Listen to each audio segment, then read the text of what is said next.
mo china Manchester City mne Arsenal so edi esiani eno so wonsem wo ha anope ye bedi ho enkomo ye be wura the Spanish La Liga games ebe koso na emu wura Spain enei eye Spain coach solo akwa aba bibia abokode nyame adom boss bibia okay nyome koso kama nyame adom all right Spain coach Luis de la Fuente na send the selection no akofa nsem bibiri na de aba amanfo keka ho ensem Pitach Madrid akwada no o say onu so hia call up ni bi o say so onu so sa Morocco back route to omo fa no baka ba Morocco ana onkoi na players no mo ebe so mo threaten managers onko na Dean Huijsen okay ausina kan Real Madrid so ofre no and we Poku basi yes e ho na akofa asem ne de aba no Barcelona supporters omo ntiase da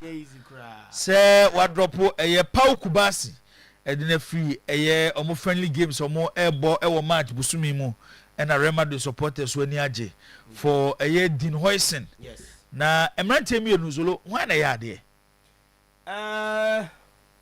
boss me yi Kubasi ahead of Dean Huijsen sa yes Kubasi ya de change Dean Huijsen to me feel say Kubasi ahead of Dean Huijsen de wu no yeah okay we according to Solo yes na odene de aba eno no yewura Spanish La Liga over the weekend Barcelona bebo against Rayo Vallecano Arsenal Real Madrid but the Madrid derby omni Atletico Madrid the ABC ni German Bundesliga games baso na watch no awie Bayern Munich bonne omni Union Berlin so and Borussia Dortmund ne Hamburg bo other games ni nyina no Solomon Kata beba Italian Serie A enra games ni bi so Napoli to Cagliari so mo kabako o mantimi ante and the games ni bi so AC Milan omo eni Torino di ABC ni saso nyame yadomo china Inter Milan do mani kire Florence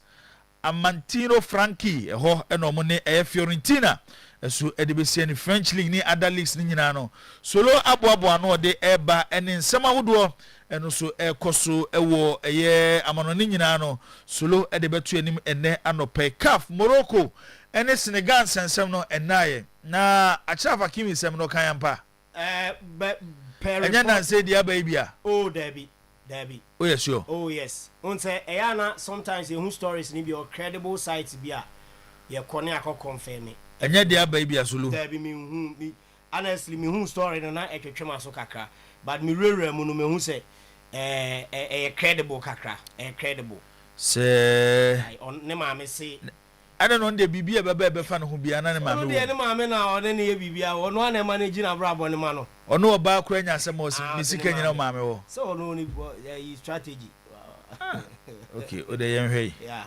se ensem na wo ka no se no kura bi ewo ma akira Fakimi ono na ode atudwa se o ma me atunifo se CAF ruling amode ebaye efa Senegal omoje Cup of Nation na omni Morocco ball final eduru bra bi na Senegal for se penalty age eti omno montiase emomo free pitch ne so na afedi kakran Senegal sa ba bi be ball no mo de J Cup no eno na watwi mu CAF edi ruling bae se omatena sidi ehu se momra mu de Senegal for tumra nti CAP no omaje e de fi Senegal nsem no na akira Fakimi se ne maame aka akire no se eyemusuo kese na hwe na ankoje sa trophy no ene medal no no Hakimi waka akire ni teammates ni bi nti se ombeko Morocco FA office akoka akire mo se mama nkoje cap ni free Senegal for hana omodo mbetimi akoje ba Hakimi ni chirima e bia medal na nko no mde be man no onje e bia no nje but then also me who story be yet to confirm say CAF request say Sadio Mane in the best player award no Debbie famra and I'm for the distance no boy no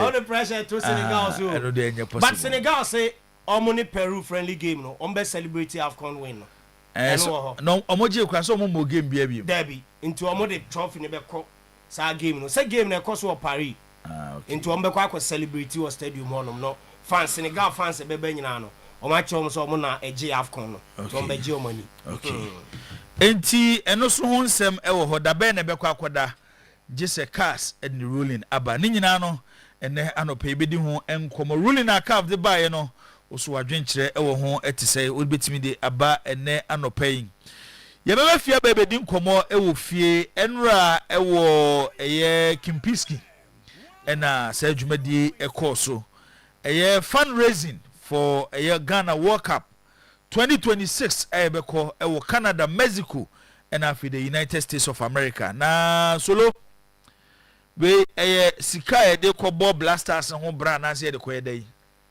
enye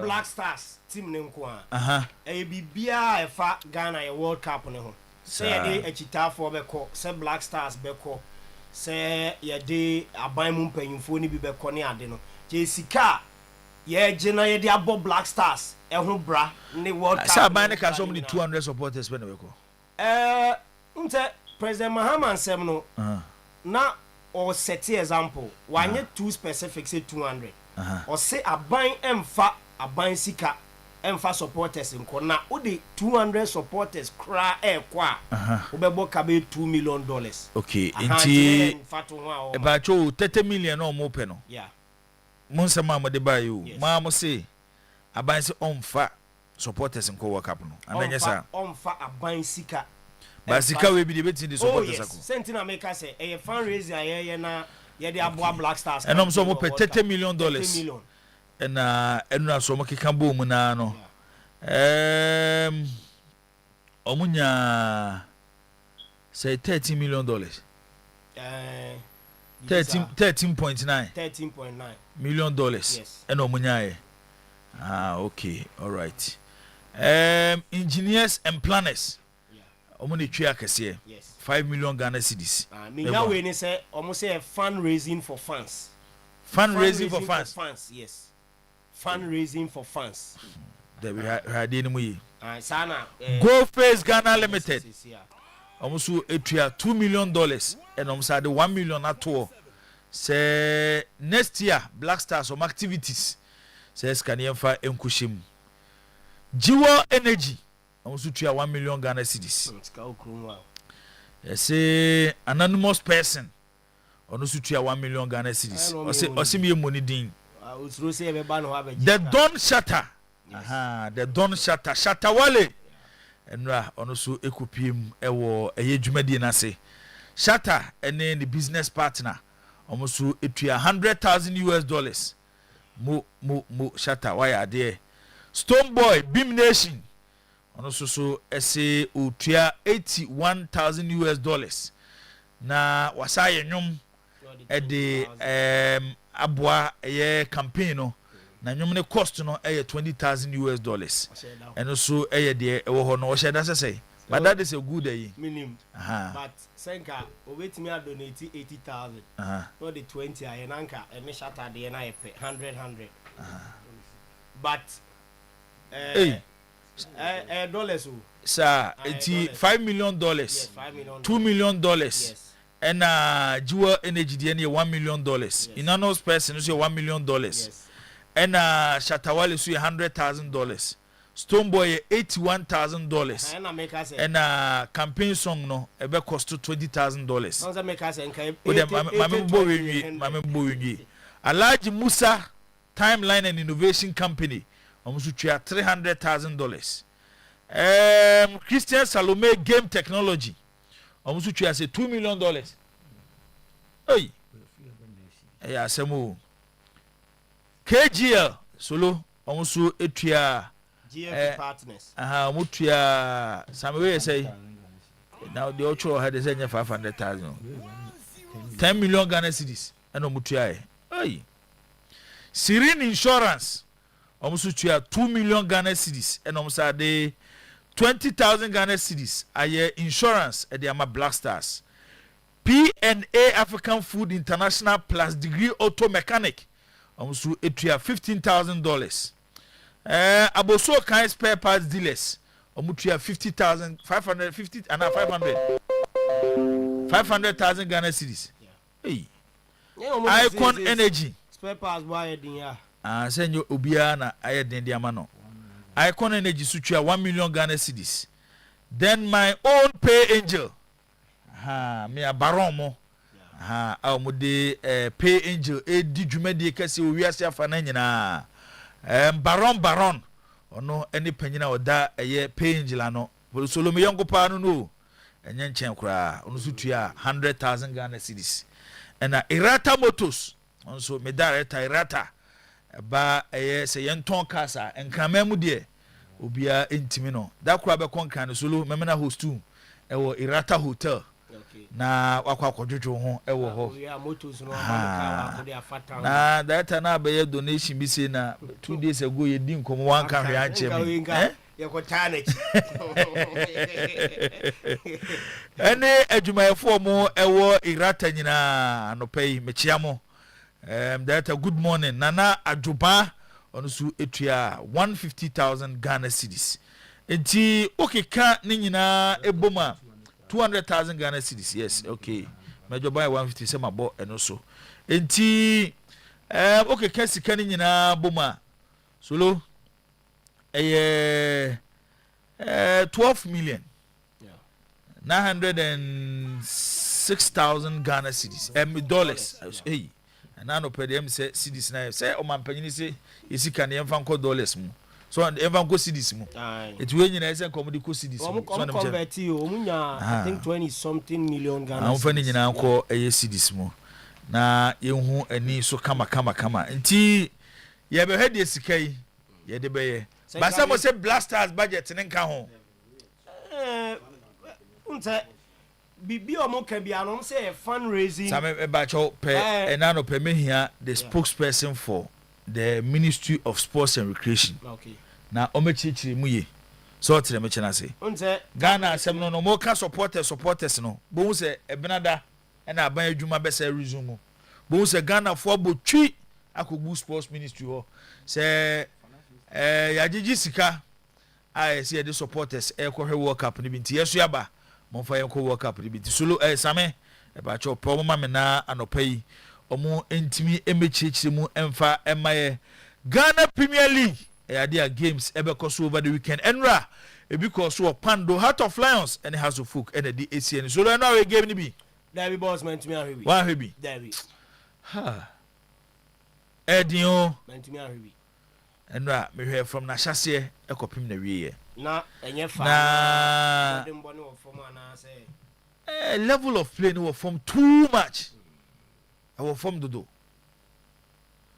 I say omo ya ma yemu bi ye campaign say Black Stars no omo mfa local players ni bi nkono ade achi ade san bi abehwe Ghana Premier League no so lo wan hwe ya ubesi wadwunu mu po say coach Otuado ene ne technical team no mu di bem say omo mfa player bi enfi local league because enra has any Heart of Lions game omo born of Pando no na level no e wo from papa esi epe hu bibi na yeye minim se na players na eba no na akwadworo wo mafon se players no na ye training wo mu yo ana coaching level no na wo form o se de yo minima de kro but eha se ya na ebebo ye ball no eye mfie de anim dia na solo ebe ye den se obi be sori efri ni fie na wagya ne nyoma wo ye nyina se obekwa akohwe eye Ghana Premier League enu amani anye baako say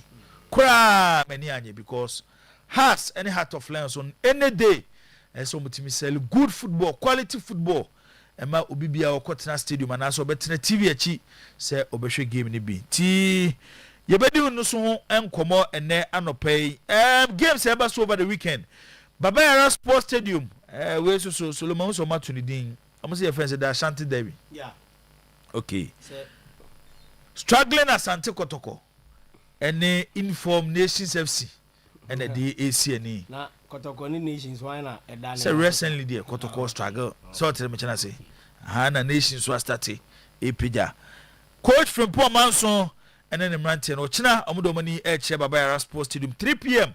ɛna saa game yi ɛba so saa so ɛna Dreams FC ɔmo ɛne Mediema ɛna ɛbɔ Baseke Holy Stars ɔmo ɛne Young Apostles Gold Stars ɛne Vision ɛbɛbɔ Brekum ɛhɔ ɛna Brekum Chelsea ɔmo ne Karela United Swedro All Blacks ɔmo ne Hoho United na afei Bechem United ɛne Adriana Stars ɛso ɛde ebesi ani wei ɛyɛ games ahodo a ɛba so over the weekend Division 1 so games ɛbɛkɔ so ne nyinaa ho ɛnsɛm wɔ ha a yɛde ɛbɛto dwa ɛnɛ anɔpɛ yi dwumadie no ahyɛ aseɛ sɛ de medi kan ɛde ɛto dwa no onsɛm a wɔn nyinaa no obetumi ɛde afa Facebook Oyerepa radio de fa hɔ a anɔpɛ yi yɛbɛnya brɛ na yɛakenkan ɛde ama saa so ɛna obetumi ɛde afa WhatsApp ana SMS 0241 915555 0241 915555 also odifa yɛbɛkan ɛde ama baabi a wo bia no yɛnte nka ana baabi a wo hwɛ program ne free bia na anɔpɛ yi obetumi ameyate nka ɛde afiri hɔ weekend edition of Today Sports ɛna yɛahyɛ aseɛ a yɛde nsɛm no agu hɔ ɛde ama wo no na wɔtwe no mu nyinaa no nsɛm a yɛatwetwe ho nkɔmmɔ no yɛsa tena ase ɛyɛ ɛnɛmemedɛ a na yɛabobɔ so no afi foforɔ wɔ hɔ no yɛtumi ɛde ato edwa nana ampoma ahweneɛ ɔse boss, it was really pathetic yesterday watching Hearts versus Lions. Our leg is really in shambles. Solo enye asem ketwa na meka na enra na enye menka se game we nko abate wo fixture bi wo ho a say etimi sell the product Ghana Premier League ebi ene Hearts ene Kwando Heart of Lions but enra me ye show so bi o hwe game ni bia no masema meka solo obetwa ayi e de atoso se eno a ena boss waka no Solo boss yankwa no ana yeah idea okay say bibia ni ho bibia ni ho but yanko yan we share ye nuanu muslimi for yes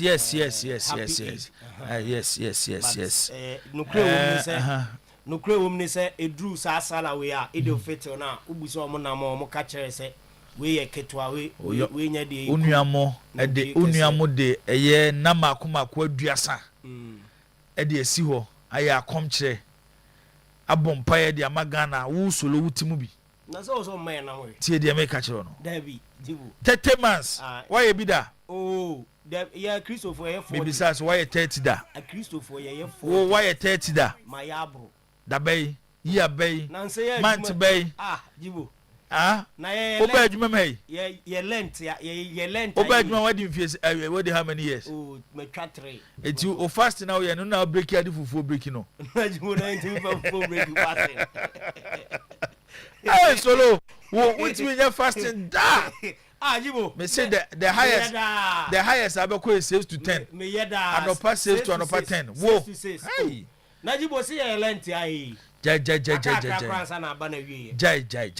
what I say dia mo ye say lent a Christopher afi we dem anya bi ba mpem che say na da ho no na da ho no Ramadan ni wi na omo no aduane a omo mre kakre da bi baby am omo wie ye no enkramofo atwa ye fie ho ahia omo wie ye no enra ba akokra ma oluman omo wie ye no na nka solo wata akoko bi na de akobo mabaso so omo sha chiwi anase enye da bia na wo hwe animu so omo mfa na mo mre wo da bi na omo sha chiwi ase to miloni ade ma omo so omo mfa me hu milo bia otoye da bi say yenye hanam to me hu milo baba isa ni zakito de so omo me hu milo bia otoye to bia mo omo nti no so omo yese omo ankum nam kese me hu milo bia mpacho pastor empa ho ene pon a be fema hwese to bibi che omo na fabo mabaso no ma ya de solo just aya na enye easy yeah oh yes enye easy zakito afiwa bro ena chiwi anu de bi wo ho aye de be bo zakito afi de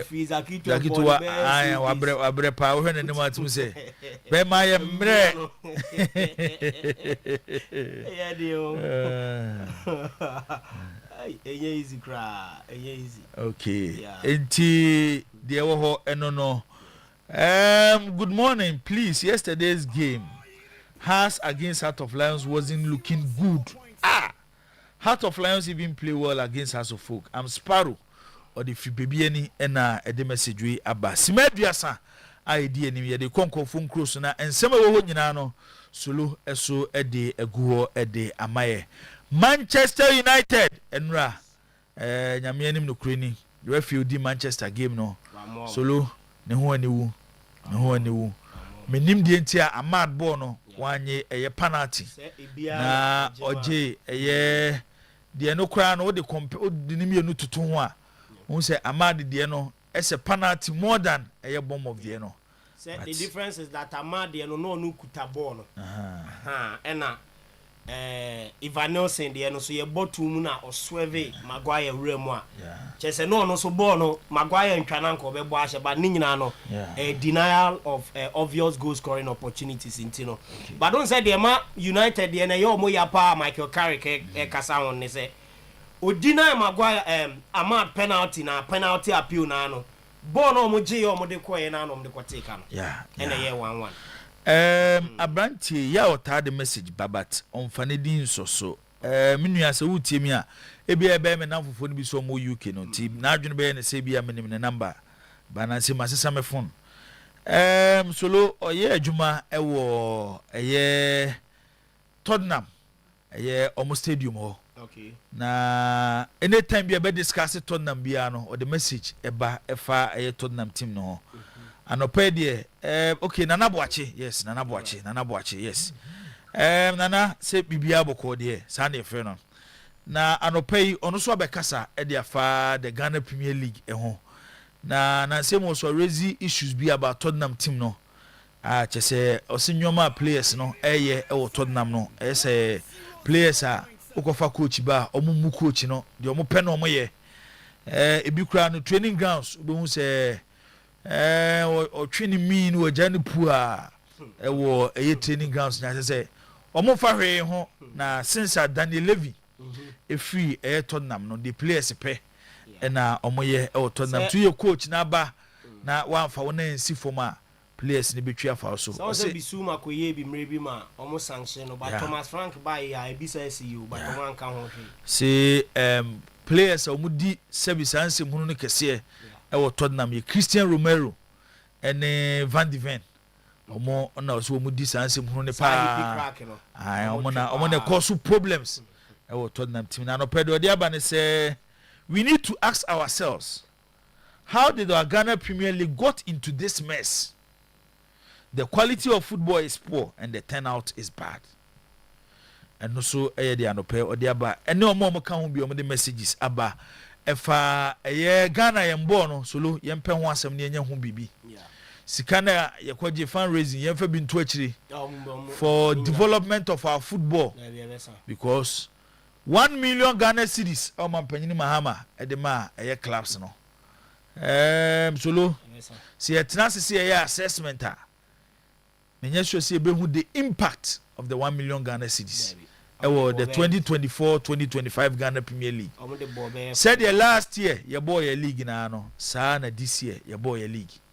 And se san bia emmemu nti say tam sika e de ahye in football ma. E se etenase na ye hwe eye nyoma ye ani sika na de be hyemu no. Kwan be fa so aboa ama ye football na tumpo nyese sorry ya ni atam sika se monye na momfa nkobobo nti na ama ena no pai on sisika ye no muko tuetua yi sulumani wo ho pa ma ye nkodi ni nyina e wa America gibo ebi ma na ye nsa mafie mehram na ye ko fasika foforo abe develop ye football ye mfa bi ntu akire na ye mfa develop ye football no because da chi biem se ye besa ko World Cup ni biem a ye football ni ya and I benya players papa ama mo gina ho a qualify Black Stars e dey akọ World Cup solo exactly 7:30 okay 8 Kim na wasi form all right yenkwa mo no ne right enti yesan e demo e call encrophone cross no eye ene anopen sem kakra ya boabo no by way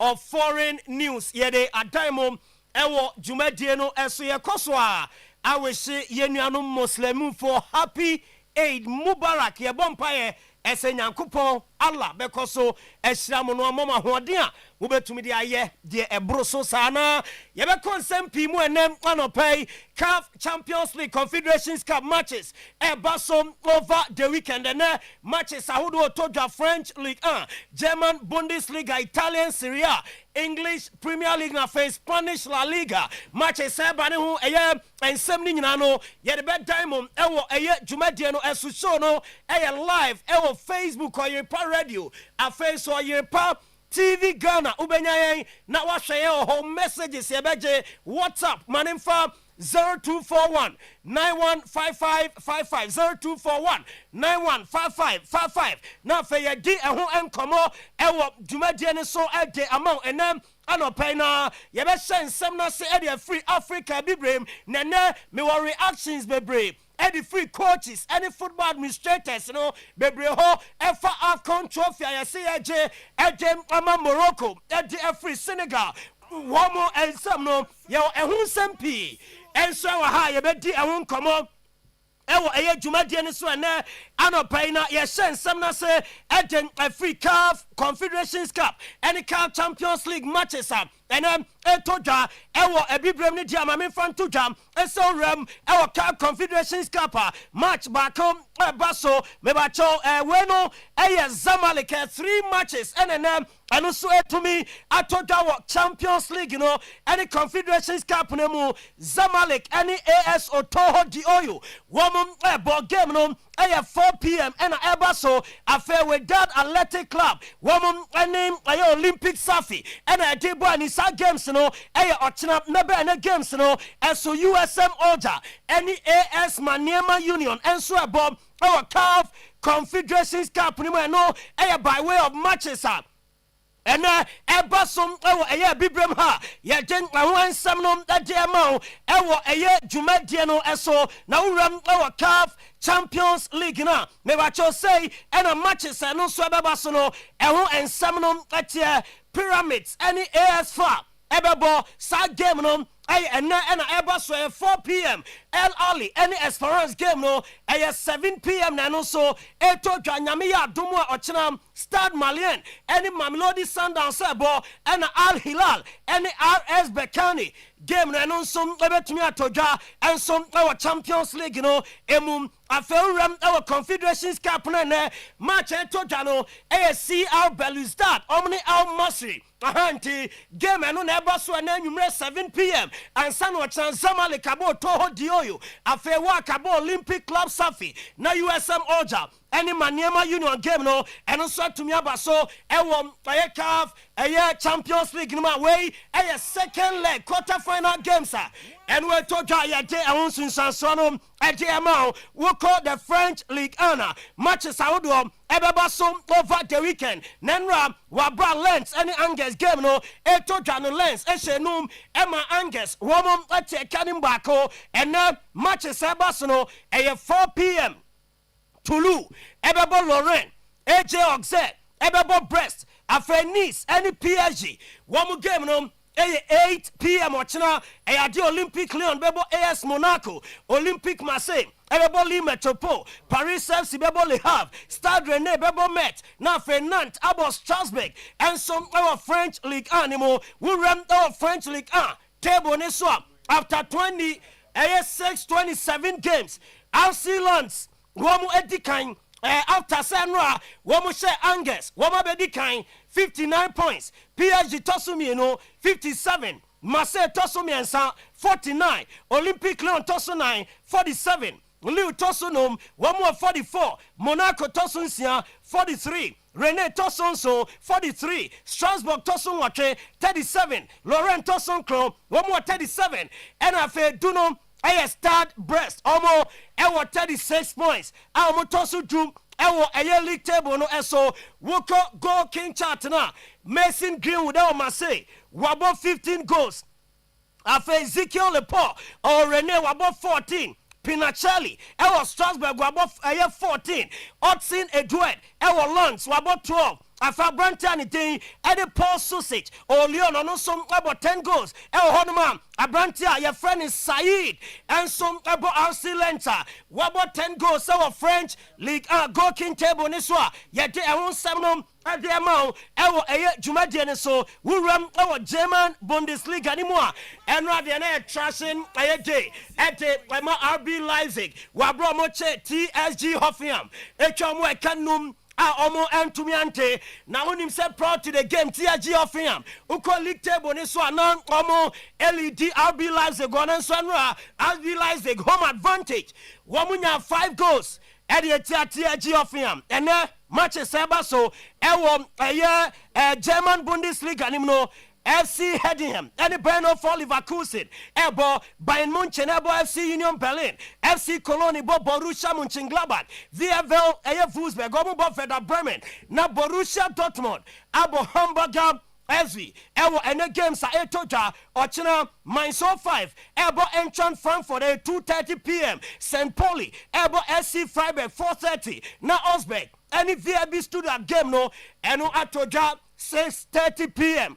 Our German Bundesliga no emu what table ne so Bayern Munich Woma team after 26 games one more 67 points Dortmund tosumi no one more 58 RB Leipzig tosumi ensa one more 50 Stuttgart tosu 9 one more 50 Hoffenheim Tosunum, 150, Leverkusen, Etosun Sia, 45, Eintracht Frankfurt Tosun so, 138, Freiburg, Tosun Watre, 134, Union Berlin, Etosun Chrome, 31, and Afe Osberg, Etosu Edua, and so 31 points. Our German Bundesliga table no, and so Hurricane, about 30 goals at the Ama Bayern Munich, goal king chart, Olidi, Dennis Undav. About the man Stuttgart, 16. Luis Diaz bought the man Bayern Munchen, 15. Christian Bagtama, 1 RB Leipzig got 12. Seyu Gurasi, our Dortmund or 12. And our fair Brantani Day,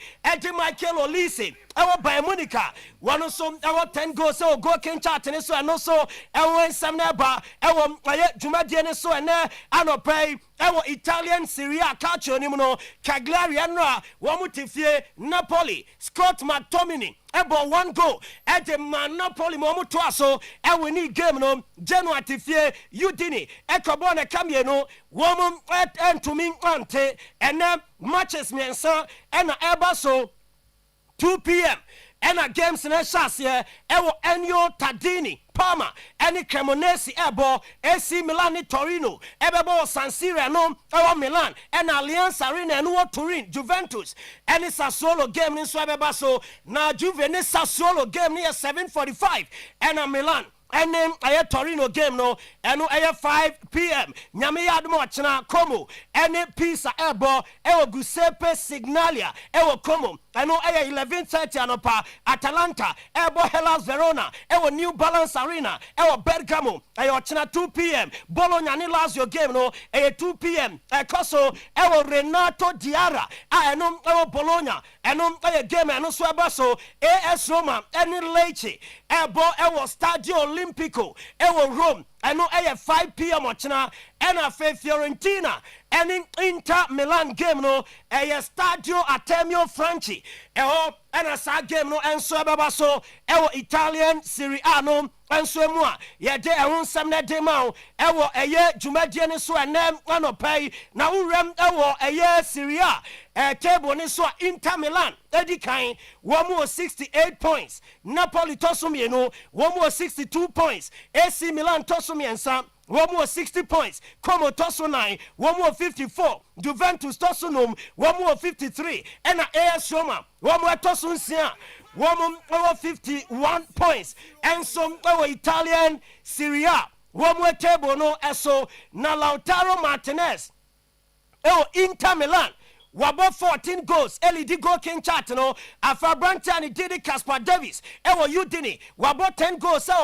Rasmus Højlund wa Napoli. Ewo 10 goals. And afa Aya Brantani Didi Duvikas. Como attack and masa akwadano when in Bopapa, one of some abo 10 goals or Nico pass, abo 9. No etosunumo go can chat and so, and I fake Kenan Yodes, Juventus, and also Abona Rafael Liao, AC Milan 9 goals, and some Honoma, and by way of Capo Cannonieri and Italian Syria. One go chat and also and somewhere. Ya dear mom, Jumadian so and I pay free on your room. I was Spanish Premier League and so Munaya didn't come on Cacao. Ninyani Sanwa game back to me by so Villarreal. Real Sociedad were Stadio de la Ceramica. Ebo almost 3-1 and ebo 1 p.m. Ayadia Elche and Mallorca. A game no toja Estadio Martinez Valero. A one game neighbor so 3:15 Espanola. One a tough airball. Ewo RCDE Stadium. Afe 5:30 and Numre Levante airball Real Oviedo. Game ni toja Ewo Estadio Ciudad de Valencia. And aya baby Levante. One more bomb game Osasuna. Any Girona game no see 5:30 El Sada and Pamplona. And one game ni toja na Sevilla and Valencia. And so our Ramon Sanchez Pizjuan, I know our Seville, and by way of games, Ebasu and our Spanish Premier League, no, Emu, Nyamiya Dumochina, games and 9. And Toja, Barcelona, Ebo Rayo Vallecano, our Spotify Camp Nou, 1 p.m. Celta Vigo, and Alaves Ebo, game near 3:15, our Stadio Bailados, and one Vigo, one way Cromo Athletic Club, Ebo Real Betis. 5:30, and you may our Stadio San Mamé, now for Madrid. Any Atletico Madrid derby no, and also Abasu Nyamiya Duma Ochina, and you ran on 8 p.m. El Estadio Santiago Bernabeu.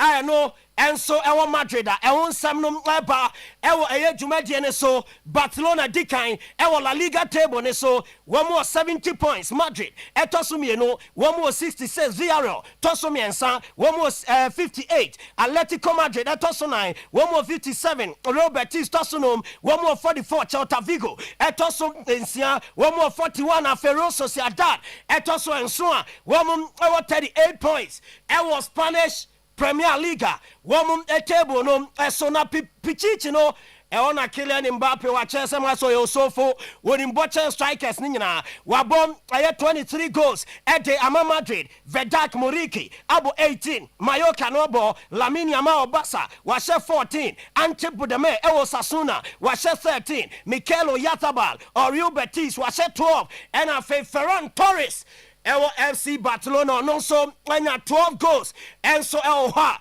ya dem ano so samna dem out ewo eye jumade ne so English Premier League and games I would toja enra Manchester United to a Bournemouth ewo eye omo stadium ni omo kabo eye 2-2 ewo the English Premier League you know emo na sa game ni sempi ena ewo ho a yebedi a won komo enso atumi adi amount ninyane sama United nenya the first goal and was second at Bournemouth equalizer United enya the second goal and afen Bournemouth enya penalty and then yesa ekano after say Harry Maguire ekopia Evan Nilsson atu 18-yard box anymore or to asunya red card into Maguire and the game no amfa ama Manchester United omo eboboko na eno the free however na our English Premier League table ni so nyame ya domwa me ba cho ne matches no say na tie Brighton ebo Liverpool game no 12:30 early kickoff Fulham ebo Burnley 3 p.m. Everton bo Chelsea 5:30 na Leeds abo Brentford 8 p.m. nyame ya domwa Manchester City ni Crystal Palace game ni ya postpone na yebedi City ni Arsenal game and also so ewo EFL Cup final no ehun komopi Newcastle ebebo Sunderland ochina Aston Villa ebebo West Ham United enso yo ochina 2:15 na Tottenham Hotspur abo Nottingham Forest ewo last game enu ebeto ochina ewo the English Premier League you know emu Arsenal dikan 1 more 70 points Man City etosumi you know 1 more 61 points Man United tosumi ensa 1 more 55 Aston Villa 1 more tosu 9 1 more 51 Liverpool etosunum 1 more 49 Chelsea etosu ensia 1 more 48 points and a Brentford tosun so 1 more 45 points so ha ya den a table no and some and so dem out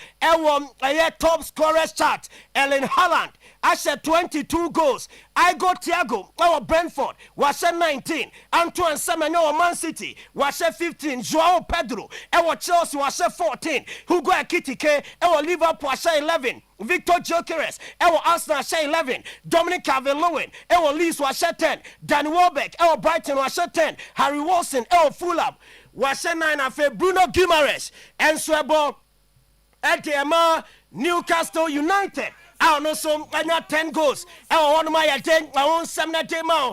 Ewo eye dwumadie no eso na nyame ya adomu a ochena eya dia EFL Cup game no eno etodwam na eye Manchester City any Arsenal na bebo ewo EFL Cup final a eno ebo so nyame ya adomu ochena enso ewo Wembley a ye den eno so won 7 day ma ewo eye dwumadie ne so 4:30 ochena ena Arsenal ne Manchester City wo mo ebebo na ye ba no abedi game no nkomo pi edi amamo ni nyane se Pep Guardiola a oye coach ani Manchester City adi nkomo eden afa game no ena fa Mikel Arteta wono so akasa na unim se Mikel Arteta ne former boss Pep Guardiola before the game pre-match press conference ena Mikel Arteta adi tuja as a relationship Edam oni Pep Guardiola and Temno, one of the best. Even though say one year Juma Amfa Man City, one bobo kono ebiem. Now see our club to me from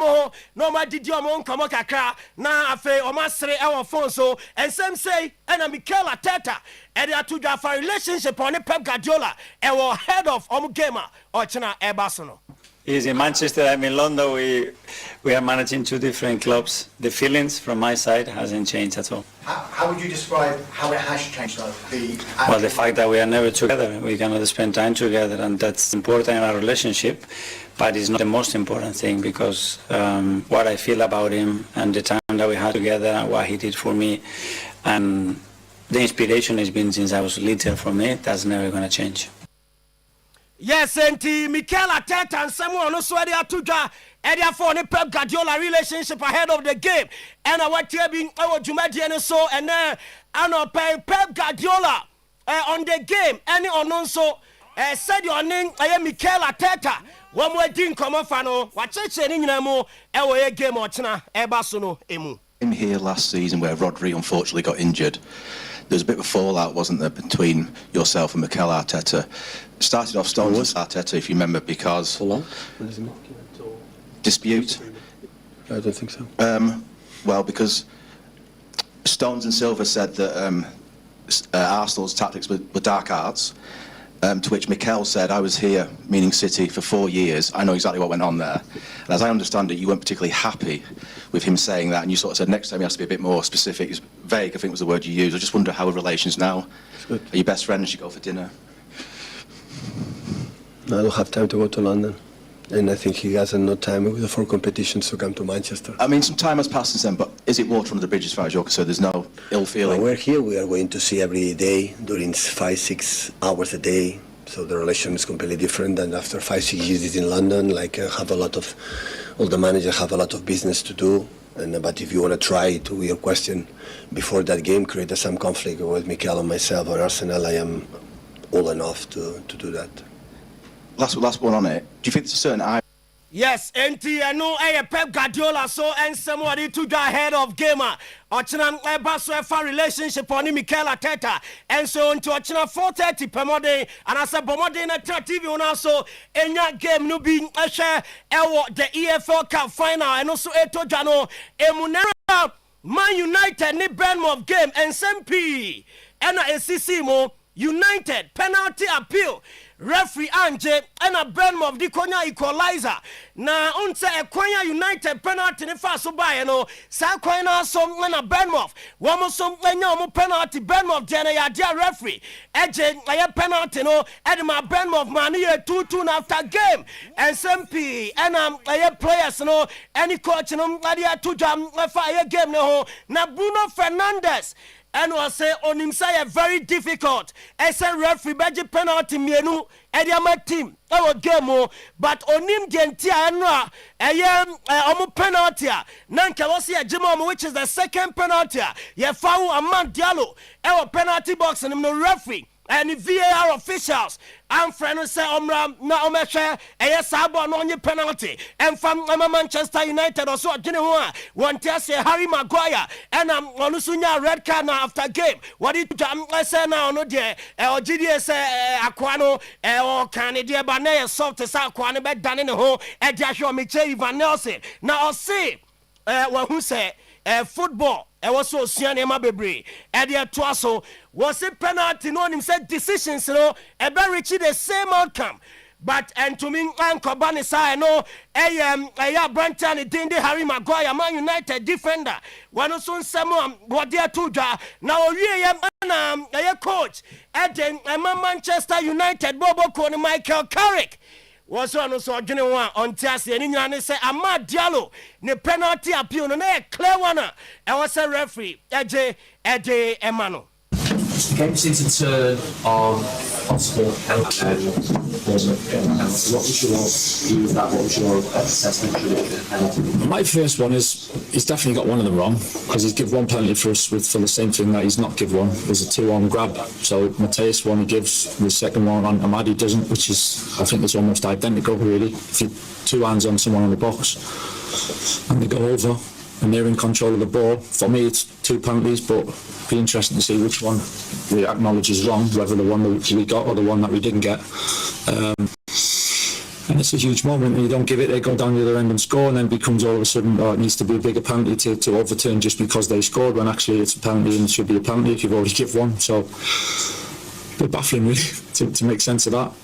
And because they scored and the game flips a little bit and changes, and then we ended up, I thought we defended with the 10 men after all that very well, and the boys coming off the bench and finishing the game really strong. So that was a big positive for us to take the point in the end, because we've seen them win late here, and so we take that. But the penalty one's just astonishing, I have to say. One of them must be wrong.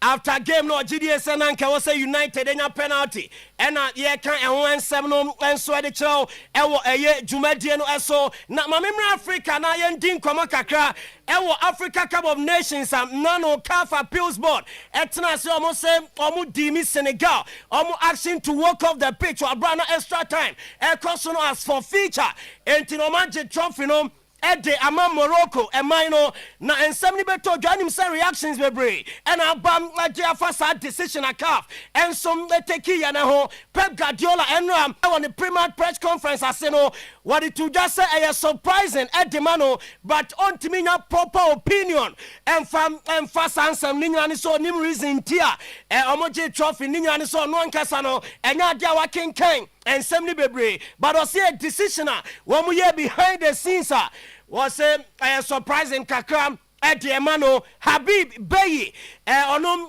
coach at the mama say one way Bobo Kono say yes they have contacted and come Morocco say ironically on Gini as Obia Crabet me a bomb so Monfa trophy them running and some fan come Morocco no see on a serious note in decision CAF eteki inappropriate at the African football and Senegal mine no Habib Beye so there one some Oyerepa and across South Africa one sports minister Gayton Mackenzie or say and he said Obiaka so when I am ranamra na ye beat around the bush ni ade or say Senegal African champion na football game and your boardroom and when Senegal pitch and so na Morocco nyama no moyo monika fe kan no say African football na wo mo de on person mo ka Senegal no mo fight it till mo last breath so the beya AFCON trophy no ebeka Senegal mine away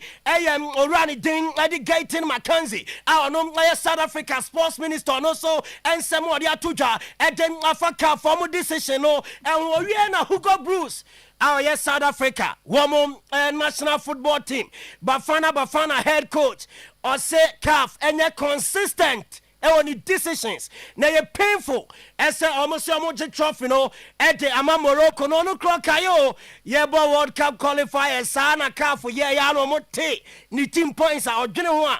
One tells you, see, the NSC, now decision way back.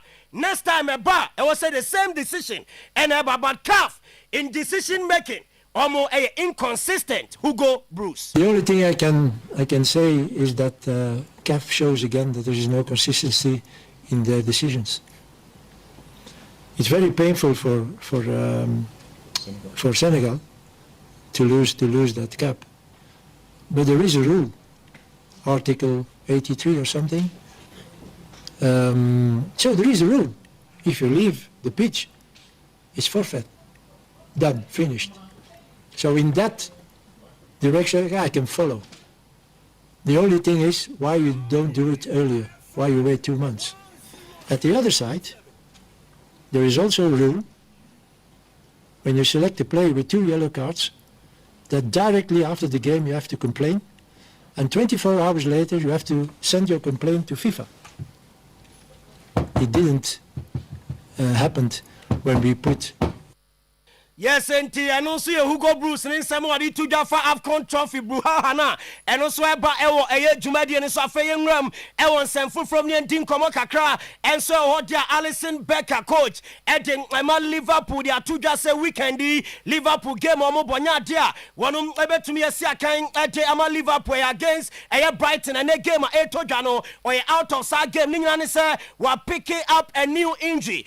Brazil national team no, a Adiono so. Mama na rejoice their free man. International games eba so ntimi more. Internet Giorgio Mama Dazili and the better goal post anymore. Eden mama team and thing Eden Liverpool. Ya dia won sam na day ma na Manchester City coach. Pep Guardiola was here any game at Obono. Dia James Trafford. And also about them a China na Arsenal game na toja EFL Cup and also somewhere Banono Portugal squad one more dia toja for international friendlies and idea Ronaldo edin answer PMO why say Ronaldo oh say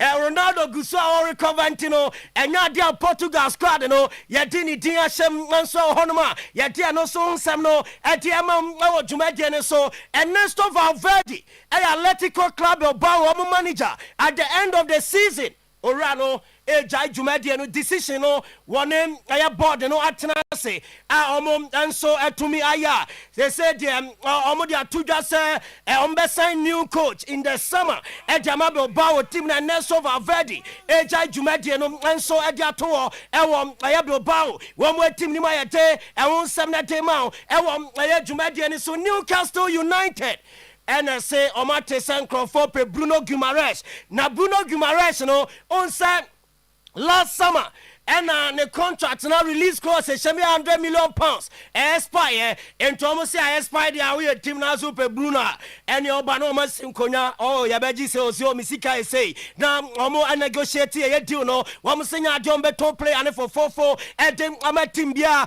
and some EP on me ho and the teams out na woman a play and and also some neighbor na Thomas Tuchel at the 35-man squad Atuja Enra against Uruguay in Japan.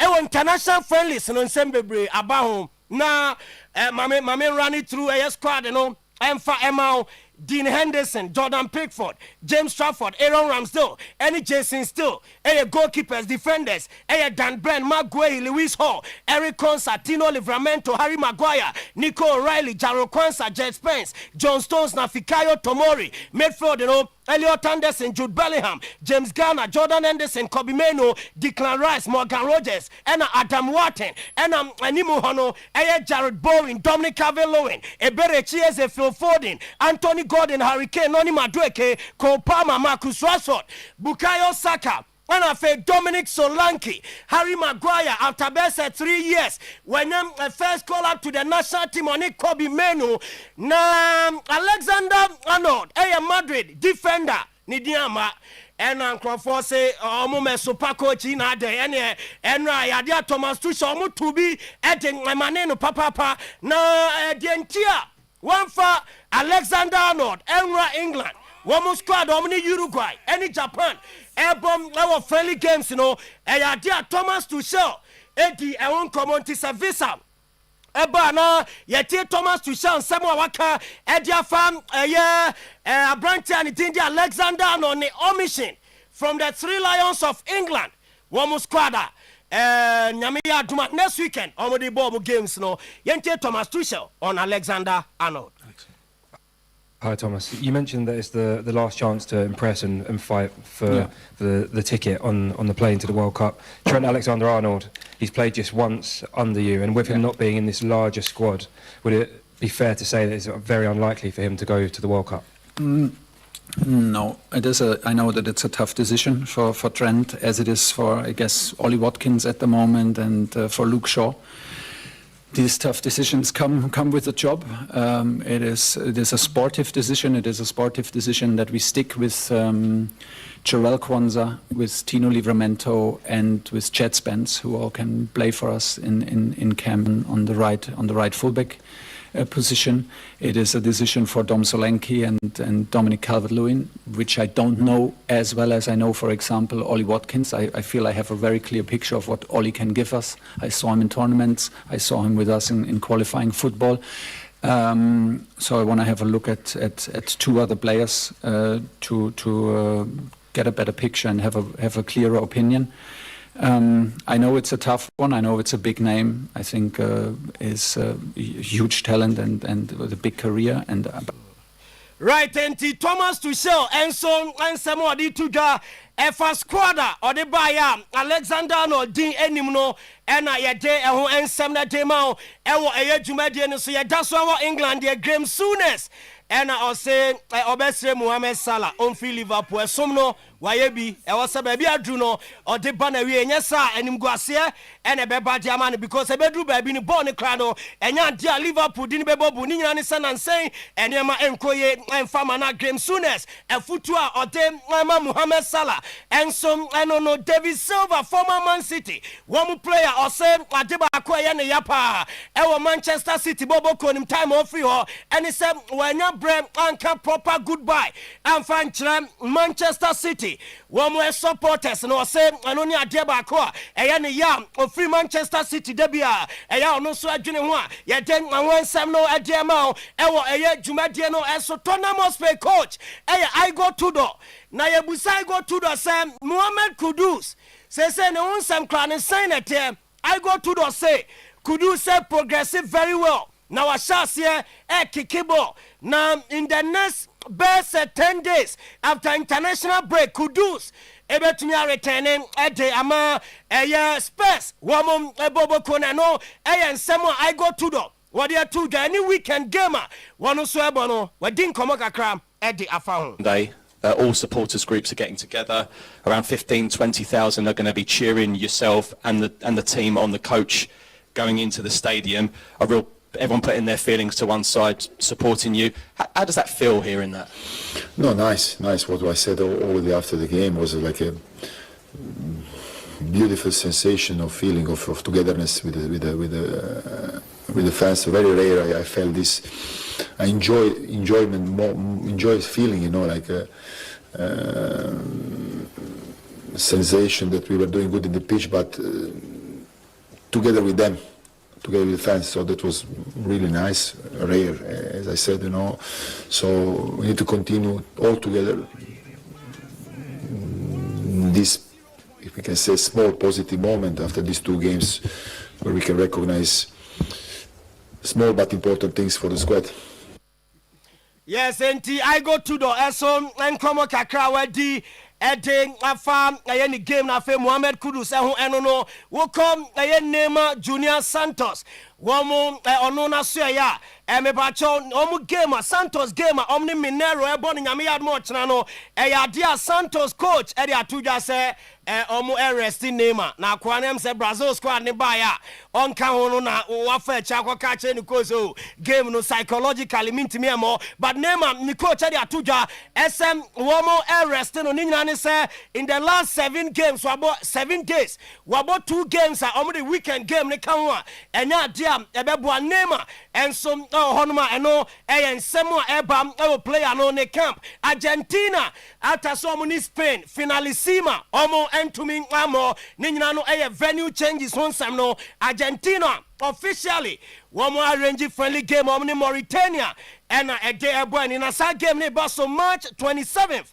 and some Estadio Alberto Jamando enso ho no me no Argentina ne Mauritania game no so won nsem wa eba ye den mamo ewo dwumadie ne so enem anopai ye wi nsem no ewo Arsenal goalkeeper David Raya afi wa bomoden papa o say senya Arsenal eno obepie mu a no ye very close eso join Bayern Munich Boboko no ewo Germany David Raya ne nsem a woden atudwa ye gina no so na ye de nkrofon cross nsem no aba na wie ye ene anopai ewo weekends edition of today's sports eso a ewo nsem no ye risi kanjen ebeto aso ede amamo na ansakra ene remu ewo nsem ni mu na ye di emu enkomo dodo na. But before some no danger say ene Augustina esi abajia a birthday or swami anomanji ene Augustina esi abajia 61st birthday efini kunu coach Bright Techi danso a on na Costa FC eho ena o say yenwishe mame a special birthday boss. Oh ene hwan me mama ba ko birthday ma we shi na me nko sepeni asa na me be se me bisa oni danger question bi ma creative platform bi amode G birthday ya na David na say da bia mo birthday wish adai aboa oso na no so na anyesa boss won say obeda sorry na de bia birthday da afonso wa anyesa si aso a wanya asa monko so ba na de monyere mo ho special birthday me mama Adilave ye boa Addis yes our friend ya baby yes Addis yes dear na ye Addis birthday koswa na koso nyame nhyira akwasi so we so me mfama enye sa asemaba akwasi we akwasi me nipa akwasi ana na obro phone ana say na the phone obe wanyi miska say una say ya all right abe si me kon wa ba jiska we o sa odo birthday ba say me nyeni free ma o say all right so na ewo o ma say Easy Buy Ghana Limited and hey all right eduche so birthday nti e wish a special birthday yeah we so ya adwuma wo bi yeah so mo kwa agent ro mu gu omo bi onu kwa na edi ni birthday ne ewo ho onu kwa ada fufu bi aba na 30th of every month esun ye mpa ho na Mr. Ajimadi atumban enye Mr. Ajimadi you can head of sports asem we head of sports head of sports motivation any special package for head of sports you need special package for head of sports so ni ma the tom na no ade tom ban on say visa so church any dey visa so any aba so di the birthday how the amount me na wanye me refi asem na yes blessing no so a for am fa me o sini this start man and a blessing so birthday nti we see no but so lo yeda say danger boss yento so na kanjinfo naba ene ye yonko kese ba ko pa Sir Joe awo United States of America Sir Joe yes Sir Joe abepie mo Ghana na de Sir Joe aba ne se ne papa da fom ene oba on free you Owura Solomon Adade Boaten aka Dada Coach yes Dada Coach eda fom onya mfie ediosun ensia 76 years na sabre yakase 70 a bandre no sabre yakase ya enemi de ya anopeya yakase ya odampem ewo esienimpon na ewo edwoso he yes edwoso Kuntansi road na ewiate se hona esienimpon ewo unse hososo yenchifo ne kakra ho ti Sir Joe aba Ghana ai na no pai papa dampem enche ombema mu no so akope baabi e de na to nsa na wia eyi no akoso ochina wia no wabenu machiri sikasa ochina akoda nyame ase na busunya sa betena se nti Sir Joe adofo nyina no o se yemfanto anim se o se sisu biem so papa ye ne ye ne ewo asie nimpon ena yi no eba so danger ewo bibi kakra bi afa famu na we de yenko kanjin fo ho Now say near can the standard of our play. Now so we need you home. Now be gina che na uti oya. And I say wo hwe Heart of Lion no house ni bia. Araho. Your coaches no omum pejam kakra. We are naturally gifted in terms of talent. No two ways about it. Who say coaching? Coaching can be. Coaching one. Players need lazy. And also only say your players no. On your opportunity, even Division 1, no officer will arrive. No matter reach stardom, the level of stardom into a star. So about premier crowd there, and can ask na has no to kono be kan ho class obo has na say obo kotoko dia and the next say ne sunne and it is eating into the fabric of our game.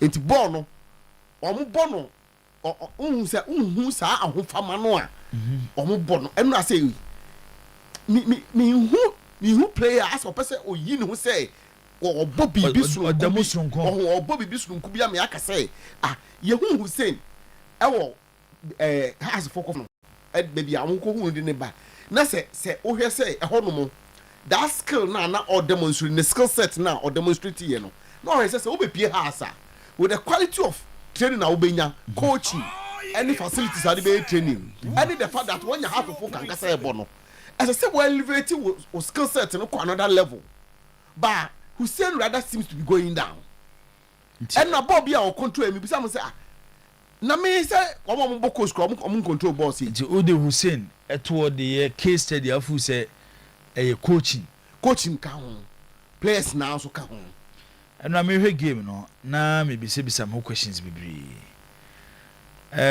ebi ni say enya possible say Heart of Lions ne has top liners ni bi o one of the top liners one of the top liners say game kese say na ba for say unyo obi a eno again say wonya ha supporter wonya ha supporter menye sure say we be with Steven 5 minutes dey ahwesa game no. even and I'm not saying say game we nkwa o other games say born Ghana had this season majority of the games that's standard no form that who say yeah starting kick no kwenche ye ho boss generally in football ebi wo no mo a match no wonya a support of any of the two teams here born but when we say these two teams will sell a good game ya onko fo a so ko fa broche de buy one here market say oh yeah but ya onko fo a say Madrid ne Barcelona ba ono on support Madrid on support Barcelona but when we say on any day they will sell a good game na ba for on say na make can dey be say ayama even the Blasters go affect no the kind of players are you producing for the Blasters and the kind of players are here from amoma national team Thursday na me can say me say and they offer Blasters team ba for the last call up here the Australia Germany see and the current Blasters squad they ho amokobo opa me phone lines see IT ka say in the space of 5 minutes you manage 5 minutes one hand obi akofa na phone mo akwa ready na bebobo now there you see you per callers 5 pe we umo mo kwa class of the phone no mo 10 players so ubusa ne ho asema even one go na players no we line up on the phone so no because on body we are on 10 players of the Blasters and they Blasters e be yedin say o man edru sa stage na che say problem ho yeah I just say see na ye ka say the nation is not connected to the team because you need consistent team ho on say and baby a place if free banners anyoma no e dey akura ni on say for us to be consistent with the team connected to the team no say you need a constant team e be on the lips and fingertips of people at any given time dia no obo say oma odin dankofo ano na nkofo ebobobobo again o de mami lines no me pe nipa 5 wa betiama abo Blasters last call up which they call Germany any Austria no utimi bought 10 players they call friendly matches you be ma 50 cedis credit and pay on the show nyɛ sɛ wo bɔ ne kɛkɛ bibi ketewa bi form ho ɛhɔ na problem no wɔ nyɛ sɛ wɔn bɛ gogo enti utie ya 0322494401 0322494771 Blasters ye call up ya bebo 10 players din na beji 50 cedis credit network bi a we use bi e be ma ho nti boss if they do be ya o there ma solo fan koto kuku solo mo me na fa course this is here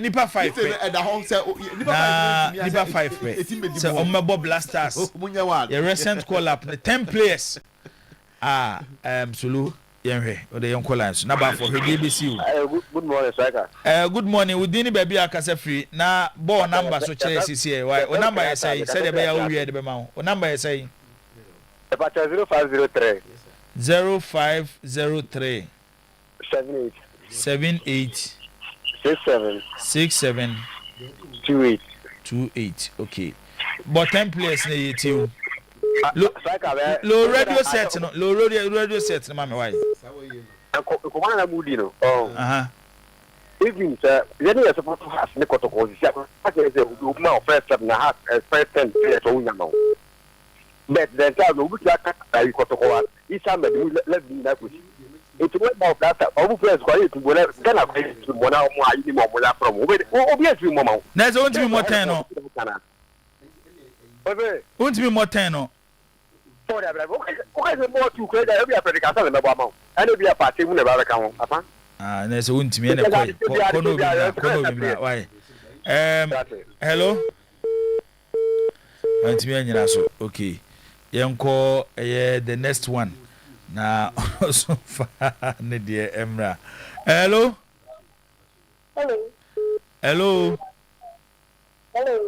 ya fro say ma one suma me why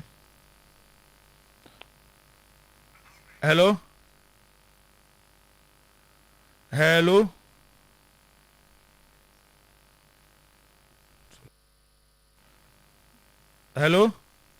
okay I'm say went me enyina so hello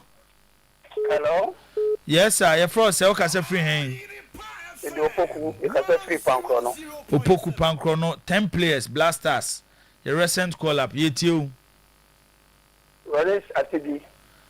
Lawrence ye Atigi o dem de bechew yanko yanim Doku de why Doku o de yanko ye de bechew okay Pate yetiu Pate Thomas Pate miensa yanko Lasha Usu why Elisha Usu ke yetiu Jordan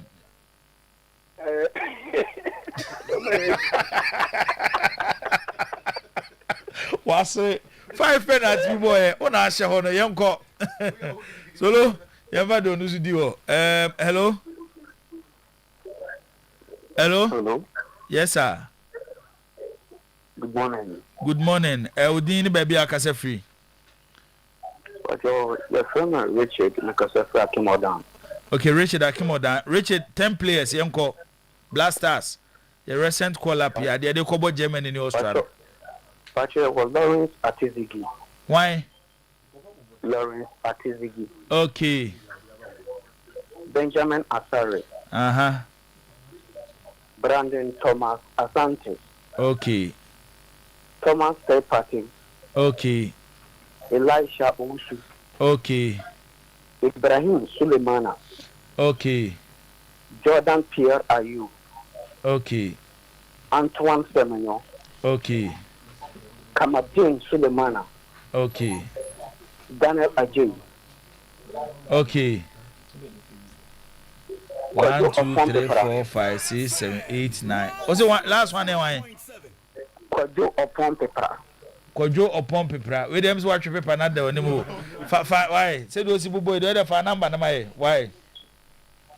But you mean you be a follow Blasters. Follow Blasters. But what number you say? 0540. 0540. 36. 36.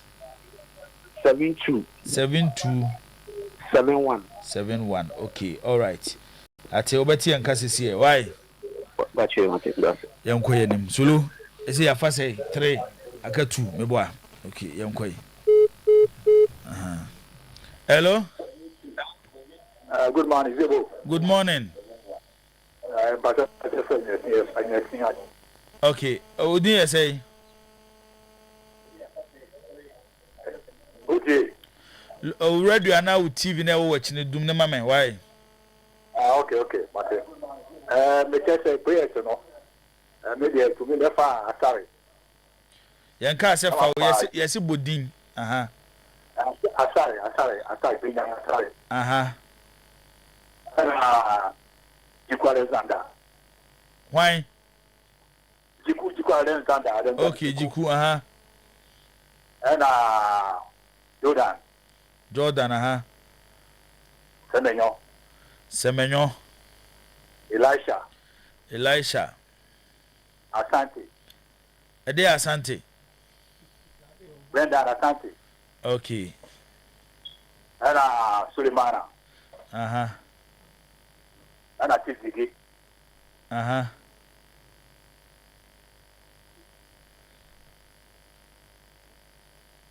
Etio. And again, I feel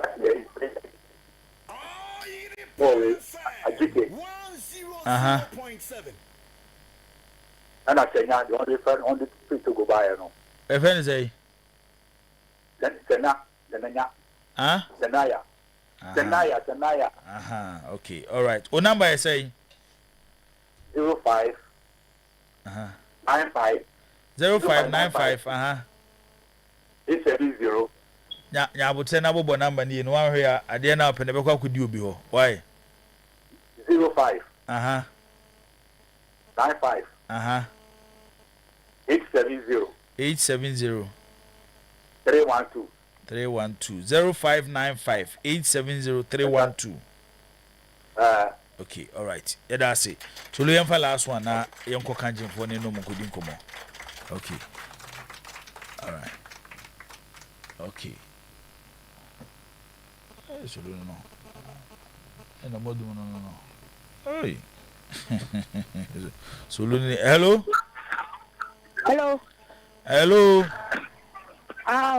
Pato, good morning. Morning. Pato, some football players saying. Yeah, bro, say. Very Santa Quati. Okay. Now, one phone the crowd. Pato, me amedia. Wow, dear. Paja. Oh, yeah, sure. Paja. Okay. Bobo, eat you. Lawrence Atizigi. Benjamin Asari. Hey, you be panic free when him. Also, wa list no bobo eat you. Lawrence Atizigi. Benjamin Asari.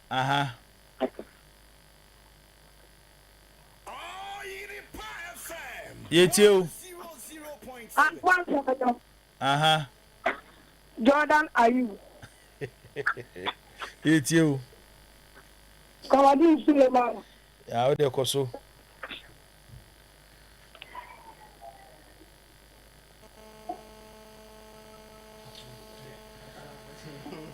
Abre nya wa adwuma na den. Adwuma na den. On say do je che bo se kan we. Nti level aye dru eno no as oman na ya hwehwe nwoma ne atoto nwoma yi a ebeyi odo a Ghana fo wo e de free eye football ne mu nti ye hwehwe ne atoto nwoma yi ye ba be di sansem yi ene de aka ho nkomo eye enura na se ya wada no na Puma for launch Blasters World Cup JC no for 2026 no and also so ho ensem ye ba behwe na yaka ye kwa kanjinfo aso ye na ye ne kanjinfo akwa akodi enkomo Steve ye mo akwa ba meni amejo so na bibia bokode okay o de tete o na wo ye kasamafo e de ma kanjin Energetic drinking water. Okay. And my main man na bibi aboko de. Main man de sama ka cho say. Oze. Say ono na yitimi tono. E de ne ko company bi say brana be kasa maye. Eche se ne dwumadi a wodi ne nya dwumadi ketwa. Yes. Say maka kire ne say the voice we ma ne mfa entina ba bi nse no. The voice need mood. Only one thing about it is omo mo ye hwehwe no voice mood. Boys na ese odidi ho. Why? Ese odidi ho bedidi ho so. So what them catch you no. Obedidi ho. Because Nyankopon acha voice. Ese odidi ho pa. Steve Yankwai. Right, mami na wasina me matie fo akwaba. Na me nchia obia. Na anope ye me bisa won se nsuo be na wonom. Na eden na ma wonom sa nsuo no. Eye wo de wo wanum.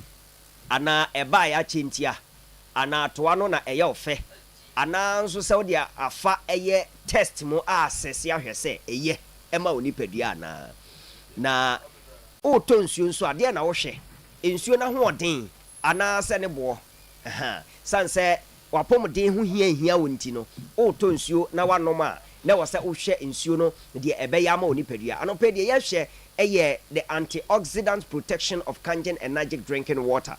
And antioxidant no obi sa say de ade ye ka antioxidant a ne tietia mu no ye be ka say ye nkon too scientific ye be ka say enuane nuru anahoden a ewo atosode ene wiaba a yedie enti eba na atosode a we are talking about vegetables then eba na enuane fruit a yedie nso a eno so aduaba bi a yedie no dodo na biti say apple obenya antioxidants ewom eba na atosode a uka cucumber ofa cucumber obenya bi ewom ofa avocado obenya bi ewom kontomire ene ne ekeka ho ene lot of that yentai enye yegin so ayeni ne dodo antioxidants ewom na Kangen energetic drinking water has been tested and proven to be say and also ewo antioxidants na antioxidant ye adwuma bebre e de mani padua no na anope ebi ewo Kangen water no mu eno ti na ye kanfo Kangen energetic drinking water no e de amawo ba bibiara wo ewo Ghana ade a Kangen water no ebi ben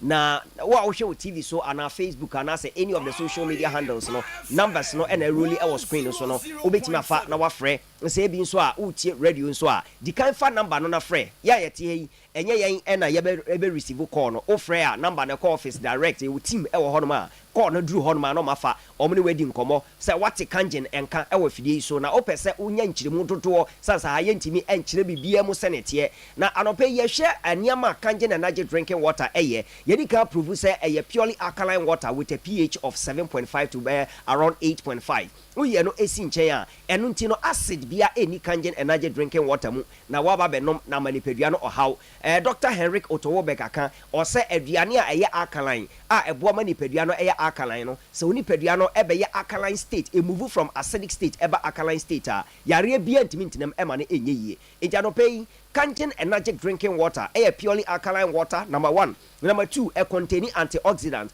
na antioxidants na juma ba ko ne se fight free radicals na ye ka free radicals a dade na yenhwe image a eda screen so uhwa on say ye wo antioxidant ye wo right no green ena ye wo mfimfini de no ye friend electron ena de wo left side na ye red no na say pink color no so ye free radical ena ase no ya tro no cell no nipadua no cells no na kwa nketinketi a ekabo manipadua no ye nipadua now antioxidants no eno ena eboama electron donate electrons edima woni padua no na free radicals no omo ye particles a woni padua no mu a eno no enye stable ye ka say enye stable a engina faako enti edi akone abasa per cells bi ene molecules bi na ni omo ape enti so wo hwe cell na the left side na on say parent ewo ho na ye ba ko bia mfimfini on say dot na wo mfimfini red no meche pink color no dot na wo mfimfini eso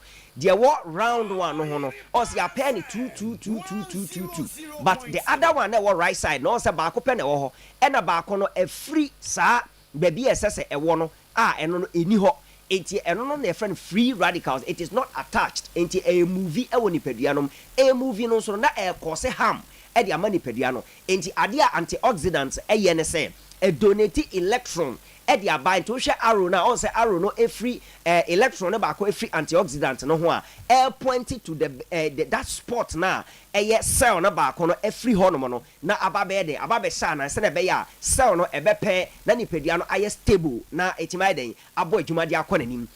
That is importance of antioxidant generate electrons ebetimai den a fight free radicals ewo nipadua no na manipadua na den etimi aye adwuma akọ nanim senetie. So that is Kangen energy drinking water, one of the properties no enso eno no na ye can free radicals na obehun say the free radicals ya medical ka say molecules are enye stable ewo nipadua no na enye stable niti e move every one state na ekọ another na antioxidant no ene ebe donate cells ebe donate electrons na eden ababihia no na akwakọ pair cells ewo nipadua no na nipadua no etima ede aye very stable and sa antioxidant we na owe apple dodo owe cucumber dodo owe carrot any ye keka ho dodo na obetimi anya wo no Kangen energy drinking water be 500 ml per onoma eno antioxidant nature ewo mu no ebro sa wo that number of apple akọ onipadua no senetie na ye wo video ba ko ho a ye be kire senetie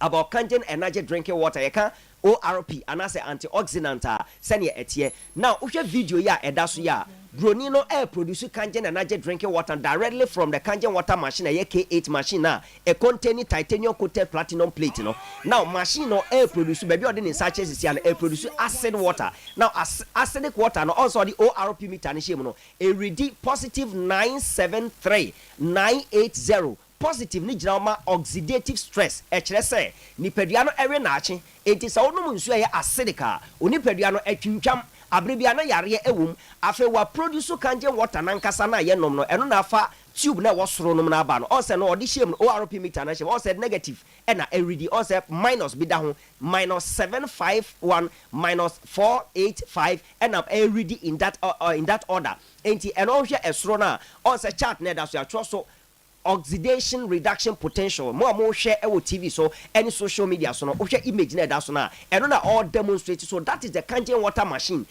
produce Kangen water directly na machine na dey or the meter no air test say Kangen water no anya bia contain antioxidant na sensuo no antioxidant wo mu a odi ORP meter na ekuta bruni no dey test na test ya we your friend ORP meter odi share Kangen water na nkasa mu a ebe read negative figures because ORP no positive ni kire say oxidative stress enti obi a wonom aye carbonated drinks a wo betu so na aye hye any adesa ne ma no any carbonated drinks any sa ne ma no emma acid edo so oni paduanom ensuo bi wo a wo test a obenya positive 999 say na we read no we ORP meter but also wo kire be Kangen water na nkasa fa ena fa tube no na ebegu sa water also we ye free acidic water no de ahye Kangen water no afi o sa ahye say read negative figures -745 -755 -80 and that is Kangen energy drinking water. That's the proof say a purely a containing antioxidant a negatively charged into the ORP meter test here a choice acid bia any Kangen water acid bia nim nemom a containing oxidants na antioxidant no the entire otan say wasem bia can say an apple a day keeps the doctor away. An apple a day keeps the doctor away. The entire doctor be catch us a tari apple ne say apple no e na antioxidant ye den ewum eboa na e fight free radicals e wo ni padua no afeyamra studio na the entire doctor be recommend e di eno di amount no this is the reason na eno nti na ye catch us Kangen water no all see akwa hwe the proof say ampa Kangen water ne ye den a containing antioxidants na the antioxidant na eye no medical di bia send mo ewo MCR send no ho a ye betimi dey atodwa betimi dey ato screen so e dey am the summary of what an antioxidant eye a fight free radicals and so hwe a simple explanation now where free radicals in chim ye move to the antioxidant no what Kangen water am dey enti ma yima fa numbers na maye wa bra ye hwe no fa numbers na maye na one a wotie na pick numbers ni sa no on place one call no be friend na ni na bon come on 0241 0241 44 91 0241 44 91 and I think 050 73 79 474 050 73 79 79 474 number to net WhatsApp number in CC our home coin so betimi afre man twen ka so man akasa bi. Very good. And she said I can all friend no CC ana ye omo fa e office no mo aging komo so ena de bibia ya be for quantum confidence so me tia make say o person put me to fact checker. You just go to the internet. I no pay na me Google na maybe say social media say what is friends say antioxidants, what do they do? Or say antioxidants are important because one, omo protect your cell, they prevent disease, they slow aging. You can say slow aging. I just say emma oni peduane ntan nyini ucha pe mu anaso ucha bayire mu a eda ho a na animu ne we na ache ene ye friend oxidative stress, oxidation no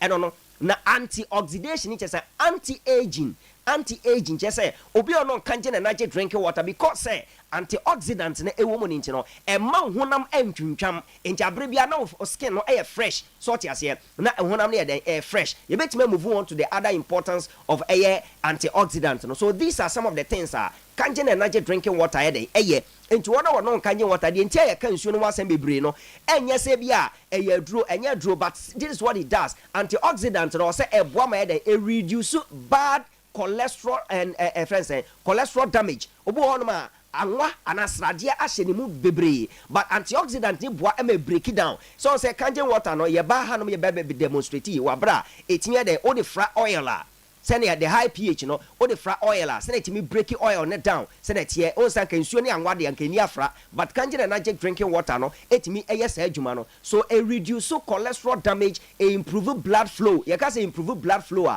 answer na moja betime di mo frisa na yie no e wo say arteries no wo cells no wuntini no emu tokro drobe na wo mu na mu da ho emu ana ho na esesrade ayede esimu kwan ana efi esimu kwan na one of the juma kanje water ne say e ohuru fi efi onipadua any friend detoxification no ensure awonom no that is adwuma regulate onipadua no the temperature no emetime de abo adwuma ma lower risk of heart disease obi a ondi odi aduane ana wonom nsu a antioxidant ewo mu no untan nya akoma yare onho aye beka so wakoma oya wakoma ne yanti watwahwe saa niam no entanye de entanye saa nipa no. These are some of the things antioxidant na eden etumi enu nti na makanje na naje drinking water no edanso ewo nsuo bi a wonim no enti na mebi sa say adiama ba ni niama ba na wo hwe ansa na nsuo wa ye de wato bottle no fe anase nsuo no ba ya che anase bi a ne bo a ewo form ana so hwe niama ewom I say oxidative stress na ye kan wasem no ebetima damage o brain cells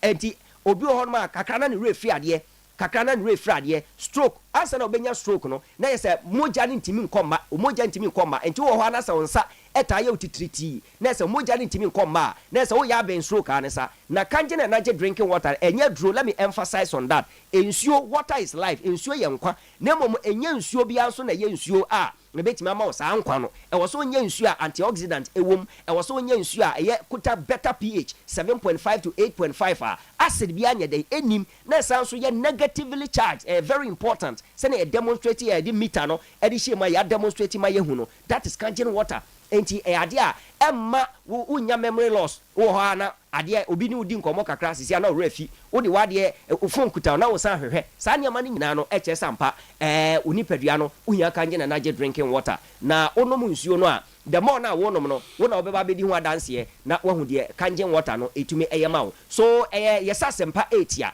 kanje water ni bo nye de pack no 30 Ghana cedis ye 1 liter and ye 500 ml and ye 19 liter dispenser eno ye fele eno 19 liter dispenser to say media houses, banking halls, any nyumekuo family homes any sorry nyina ye be fele e de amount just 30 Ghana cedis enti bomoden na fra mo amu pese mo to kanje na mo ton no so no eno so ye free delivery wo kuma say any environs o place order na ye deliver the amount free a ye nye o hwe cars no make say anope cars na echo round fa number no na frɛ na place your order enchiremu bi a wo hia no ubisa omo e de be ma right from the office ye ka se ya wo frɛ number no WhatsApp obetimi asend message and voice note ni nyina ye be chechi omo ni apply o place order ye deliver e de ama kanje na naje drinking water de menka se mi hu yanka bomode na nom hye na wonom wi a wa na obedi wa dance ye na da obete ne nka bia no obetimi bomode na watwa pin no mema ne nyansa me nua my numbers no na omo muti radio frɛ na ne any come on 0241 44 91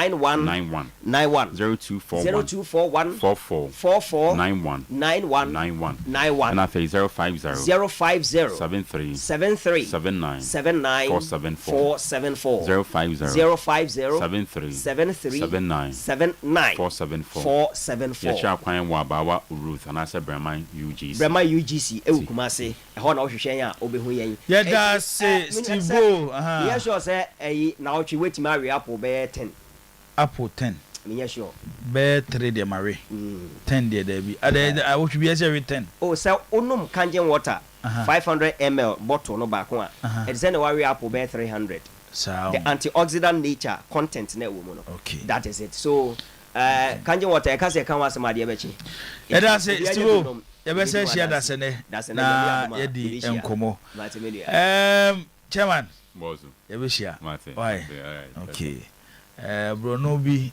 ewo baby efe ne sunyame ye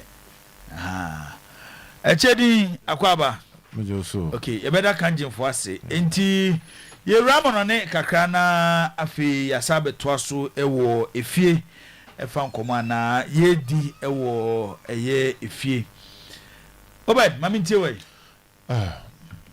me ba no muzana modern common gu akwan mu ana mo bisa Ghana for say omo Blasters players ye be fear things say we would have to look at that particular Edin Edin Obed sanity there are stages with regards to how things are being done and quite normal kakra normal normal say Ghana football Blasters players currently we don't have the players are Champions League near born and say quarter final. How many Ghanaian players now?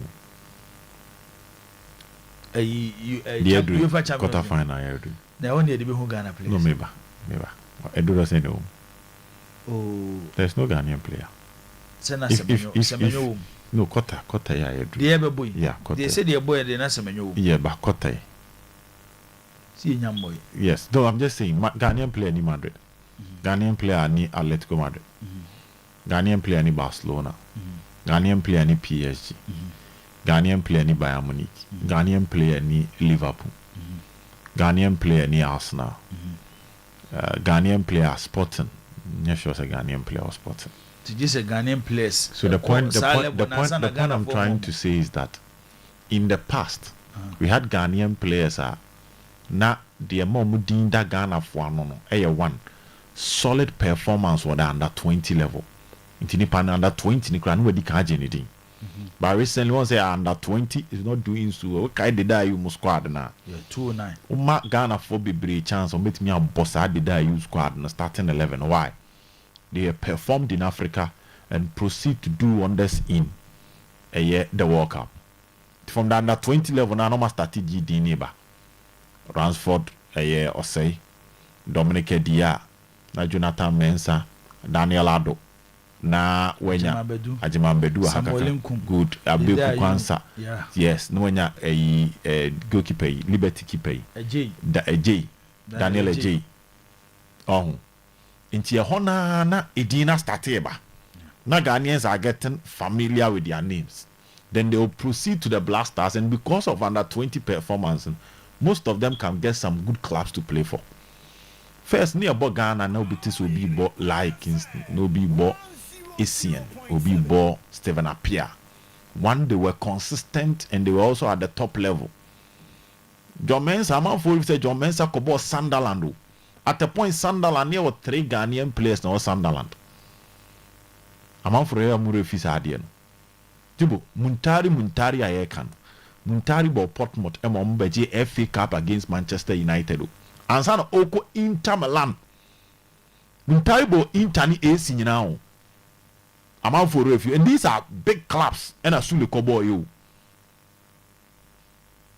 In the English Premier League near Hesuli.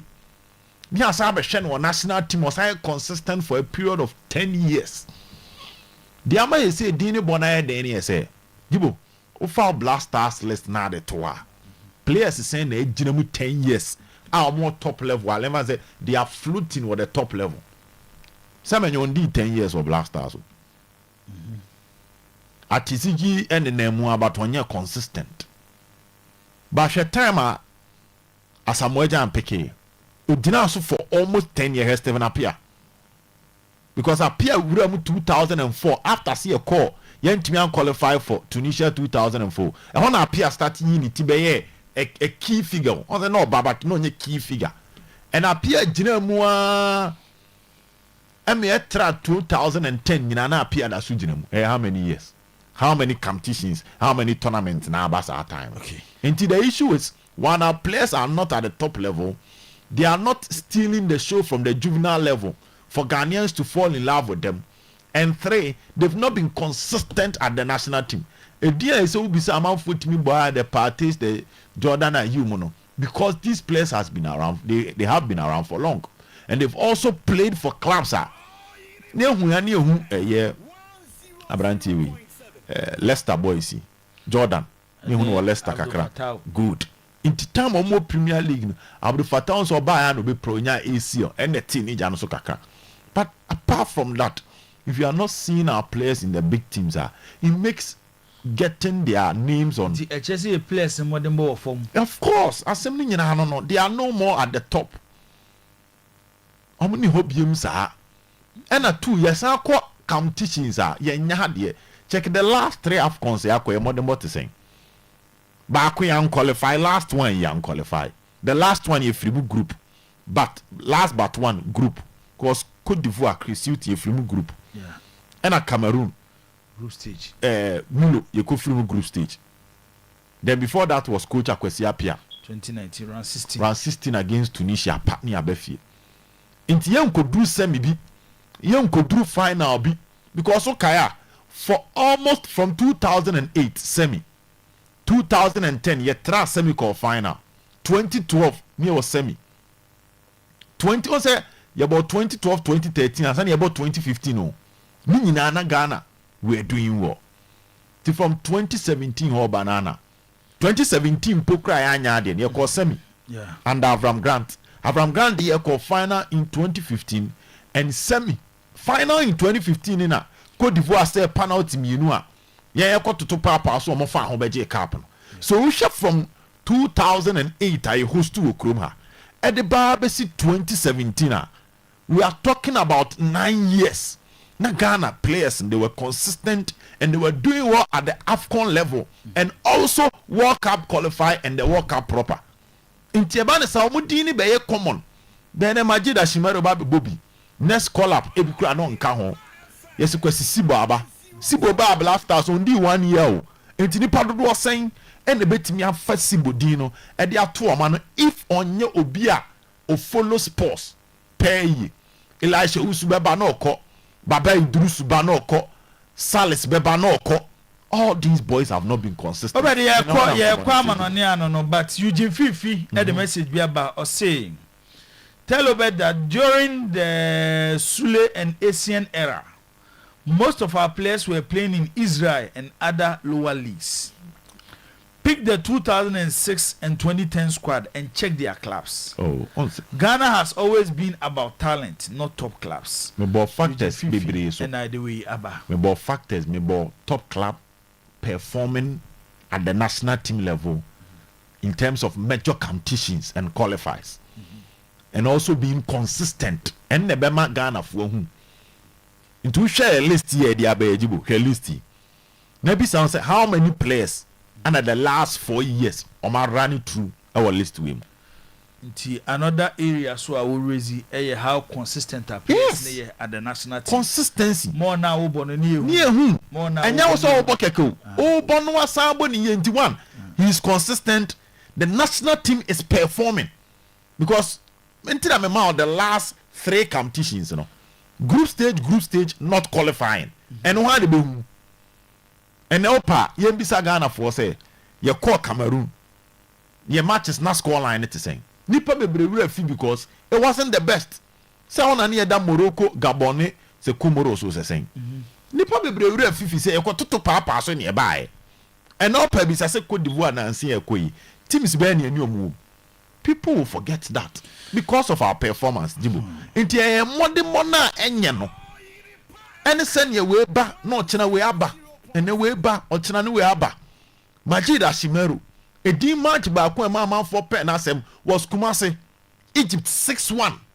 This is a big game no announce the presence into be pia bonte no na ne din de obia no anya saa match na twu free bench buy a obebo short to say enti e be wie no obia bo atwudin but boys here be tell me match be na Kamara Din Sulemana etimi I excel steal the show for the Blasters ubenya 3 and nobody Blasters Patrick Pfeiffer Derek Lucasen we mu die Bobi anim kura no bi anim say Antonia na 2008 oni Mikel Obi dibo so kai sa match no ye wie na Antonia na da ginidin e wo kroma e no sa akoto aso 2010 because oh share boys now dibo so oh share list now ho no open na yem bi say ho how many players na ka say match we die ye wie ye no obi eboni din people forget that Mubarak wa kasumpu oboya ama one tournament no contest for best player.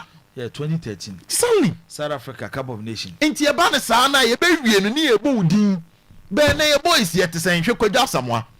At the left back, there be na Ghana for ye debate. Boy no ball no ball Juventus no. Ah wo ye man Antonio Conte no. Eni kwan so ball left back. Kwati apia push ni kwa anim ne na be ball number 10. No wa ya assist bi. Hwe 2010 ball kwadwa samwa boy. He was the bridge between the midfield and the attack. Quality supplies are not the man Samuel Jan. You no yes, hey, Ghana and Yabo your friend Kwaja Samoa. So the consistency is not there. Top performance. Anyhow, these players cannot even make a name for themselves. Kevin Prince Boateng, but not about Portmouth. But you saw the 2010 World Cup, and it's still the show. You typical Africa box to box midfielder or some flair technique. And they do the same Abinyebi. Sir Obed, Sir Obed, and our tenant can you ram on a crabby?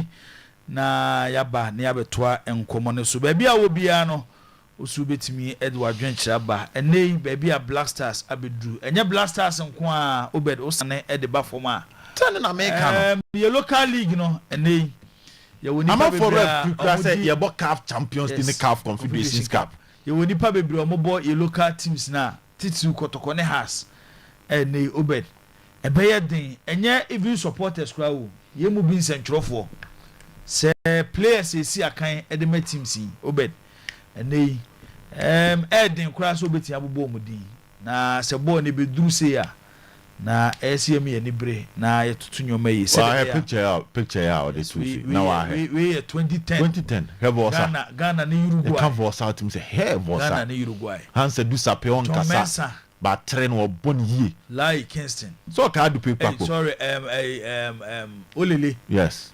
Hanse du Sape Asamoah Jan Isaac Bossa Kevin Prince Boateng yes Samuel Linku John Pencil Antoniana and Pablo Emano no Kwadwa Samoa and Sule Ali Antoniana na ginidin wo has atwa so dia kwura mu Blasters ye adwuma ni neat twani yopo wo Blasters infinfin o obeden na won kan no jibo obeden na won kan Bulgaria wa onipa Bulgaria osi wachiao mejene so pa Bulgaria dem say oni no special relationship bia na Mr. Mika said the first day I was impressed though no matter nka about how smart he is but on say yeah omaka so say obedi nia and you see jibo and hona sa zone na or some the blind historian. Oh yeah. Bulgaria. I mean, he grabs a lot. Players, you from Mama Tramakwe players. Better than adu. Sana komona ye. But the Raman on here na. Well, we can matches ni bi kakra Spanish La Liga, Barcelona, Rayo Vallecano.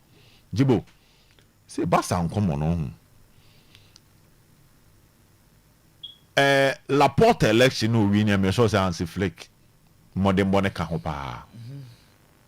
Now gradually the Barcelona fans no through stage bia omo ya realize the wonders of Hansi Flick.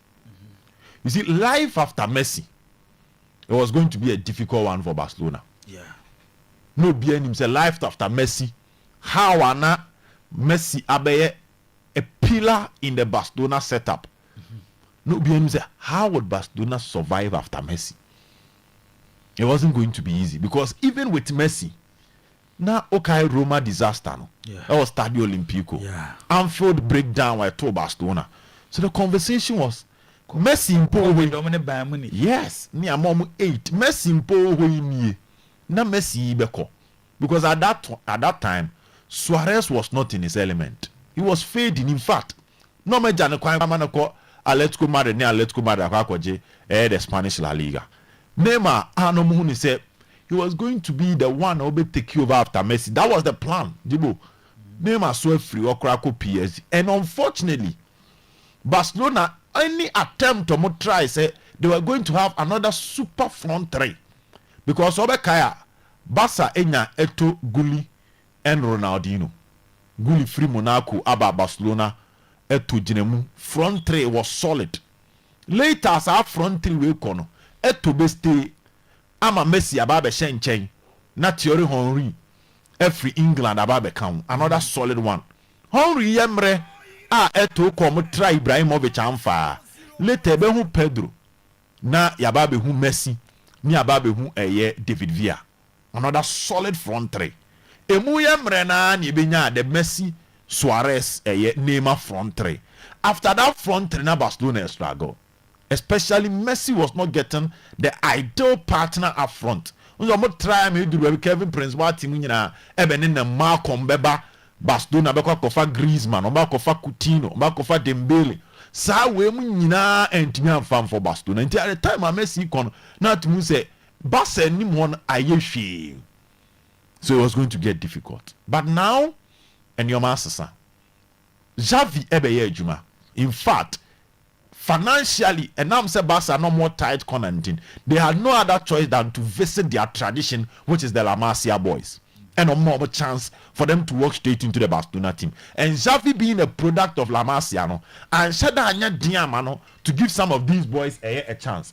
But the big conversation was that though Xavi my boys to be chamber because he also wanted instant success to guarantee his stay because Pep Guardiola stay or Barca no.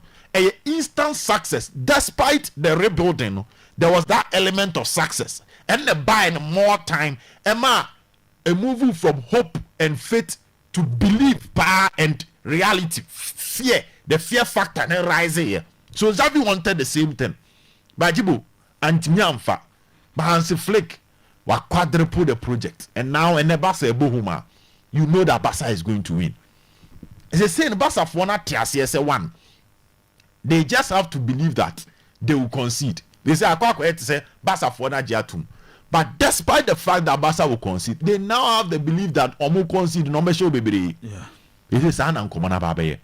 And no matter how Barcelona starting 11 no, Otie Chiran him say, forget about everything. This Barcelona team will be choose against Rayo Vallecano Jibu. So she na Vallecano that the 13th position. Now the interesting thing is in the Spanish La Liga, 14 matches played at home. Barcelona 42 points.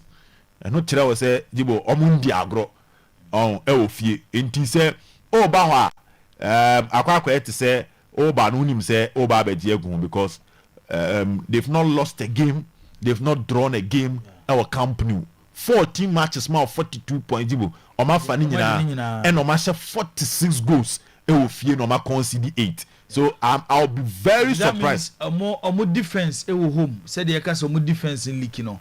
At home in league. Oh yeah, kakra. And watch 40 much how many goals? 46 goals. 46 goals. Out of 40 matches. Yeah, shemu is it about 6 goals in Asheti home? 8 in Asheti home. That means almost good defense. Oh yeah. And 46 that means even Atletico Krana, once Atletico for the home table Atletico in that second. Or 40. But we about 15 matches. Yes, we about 15 matches with fear. About one more match than Barcelona. Barcelona with 42 points. So it means that Barcelona average almost 3.4 or 3.5 goal per game our company. And that is the story. Enti oh ba onim say Jibo ombeyo ho adwuma e di amount. Enti yes 3.2 per game. Enti that is the Barcelona story our the company. So let's go for a Barcelona win na Jibo. Yemfa Antoine Komono so they are in a form the Newcastle na momenya that believe that Oba Genoako. So I'm expecting Barcelona to win. The Madrid derby. The Madrid derby. Yeah. Madrid Santiago derby. Bernabeu. Interesting first leg. Atletico Madrid 5. Madrid 2. Madrid 2. Mm-hmm. But that was Xavi Alonso. Among who changes between Alonso and Abelora. Abelora then I so the Mami win and found the Kwame win. Alonso de na yet say ye win ye see win kwan way so. And that is the difference.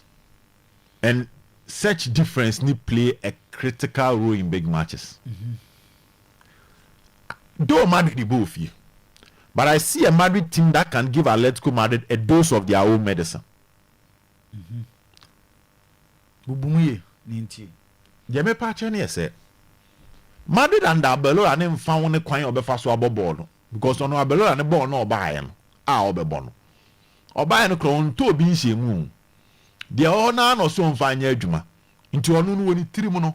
De opeso oye ne say e kwan bia so amede de wo ho no. Ebeye adwuma ne manya bibia firim na meye. Me ndwene ho say ball na me be bonus say ye bosei tesi etie nipa o tesi ehwiri gina obi konso within the parameters of the laws the Ebema Madrid are successful no. And frankly speaking, because people had low expectations of Abelora, people are not judging him based on results, based on performance. Because Obiahun say at this time he cannot fix the performance of Madrid. And Makana Dada say Madrid has never been a clubber or so much interested in total dominance in terms of the play on the field. Their dominance is the resource. And Madrid is a resource-oriented club. So much emphasis on results than development. So much emphasis on results than beautiful game. What their momu goes, not so that they will always be at the top. Gradually, you can fix other parts of the machine.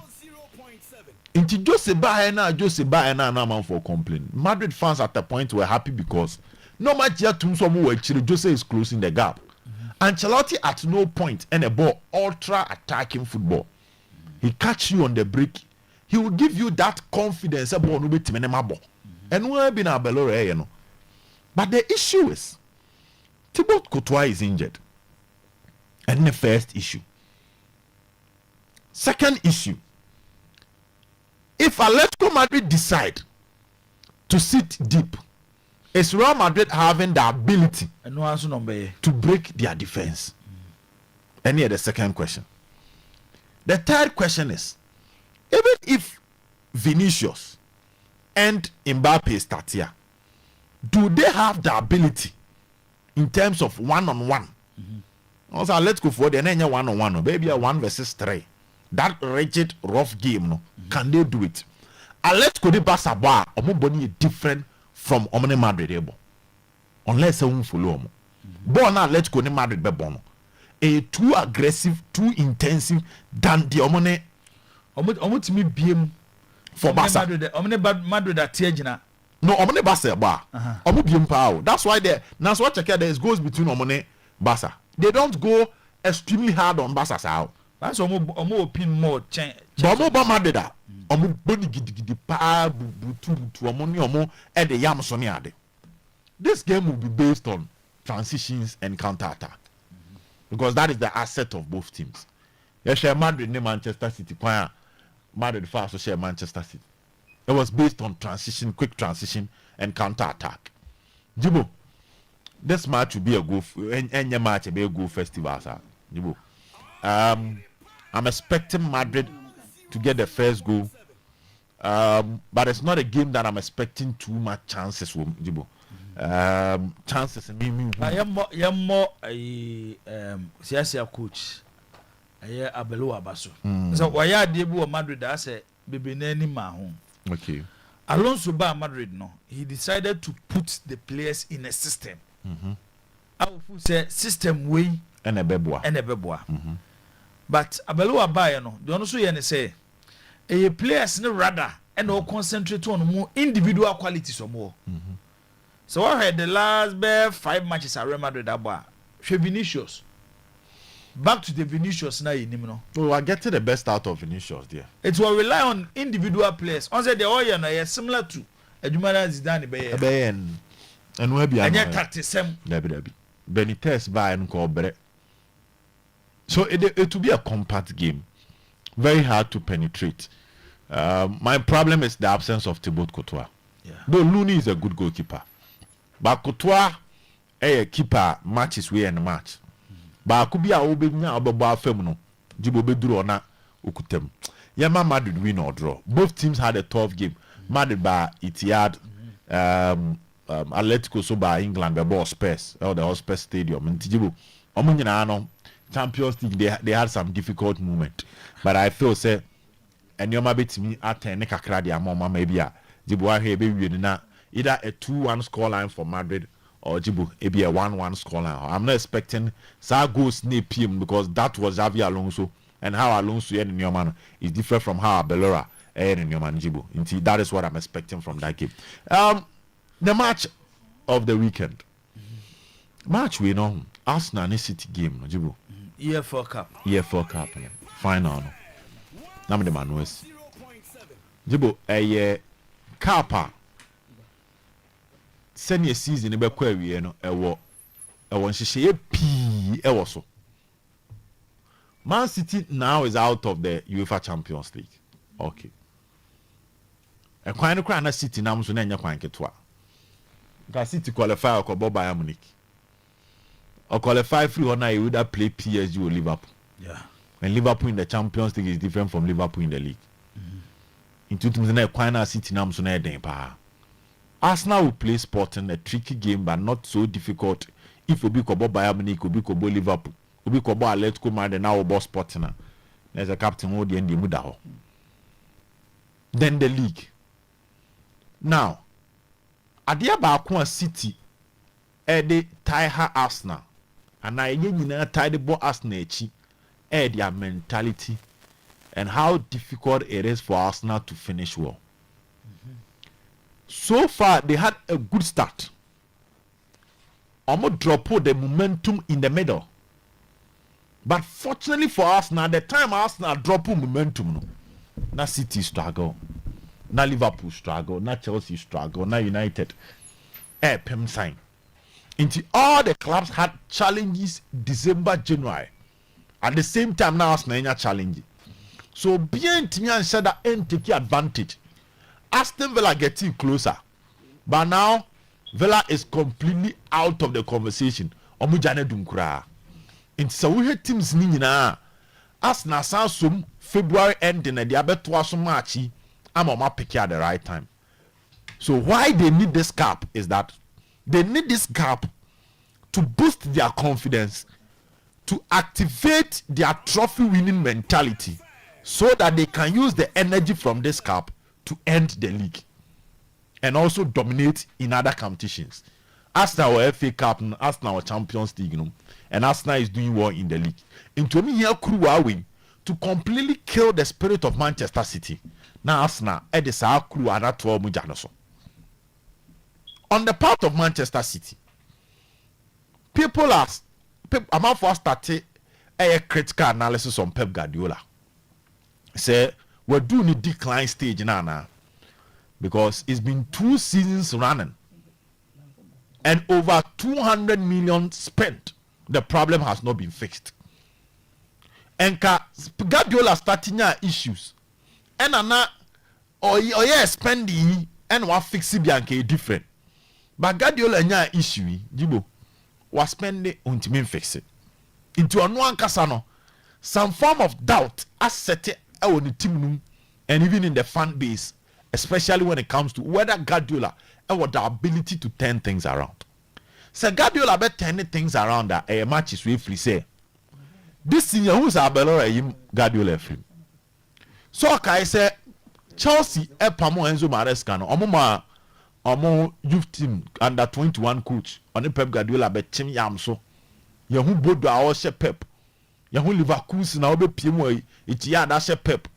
It looks like now coaches are outsmarting Pep Guardiola. Coaches are ebia tactically and technically. Omuni the winning records like Pep Guardiola no. Ebima starting ni tijina shine tactically. We be analyze it. Inti final only coach bit sa Arteta. Eba kuru wadia. Guardiola betimi acheni diemu miensa. Arteta enya ba akumpo no. So only ni kosia final in a one-off game. We are expecting you to come up with a tactical masterclass because top coaches matches power more excel almost now so more presence cup final ɛhɔ na nkɔmɔ ne wɔ nti sɛ wɔntumi anya saa adeɛ no a then the doubt will start coming in free say don't forget that Okolusu FA Cup final against Eric Ten Hag Walusu final to Crystal Palace I'm out for a story no that was last season nti Pep Guardiola have been losing matches at cup finals recently compared to the Pep Guardiola of the last maybe 10 years we the last 2 years ni free wa nti now we see Arteta are we going to see the transition from the old Guardiola dominance to a new era here there you kind of saying the Pep Guardiola dominance now because Pep Guardiola ebe wuremu no obeje baton if you coach a friend Alex Ferguson sa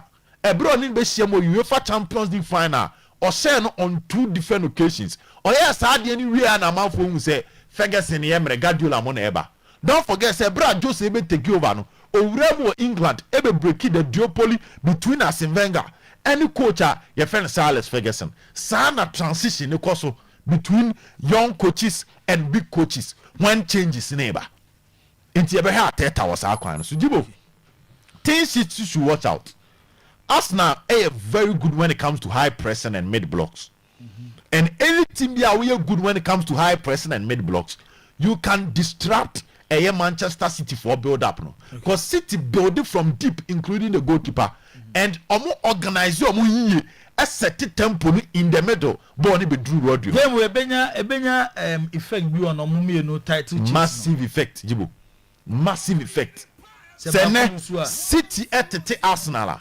we pressure be Arsenal so for the league City will now feel comfortable and they will now go after the league because some free FA Cup if it's the other way round next Arsenal so the high pressing of Arsenal and the mid block of Arsenal no ebe have Manchester City.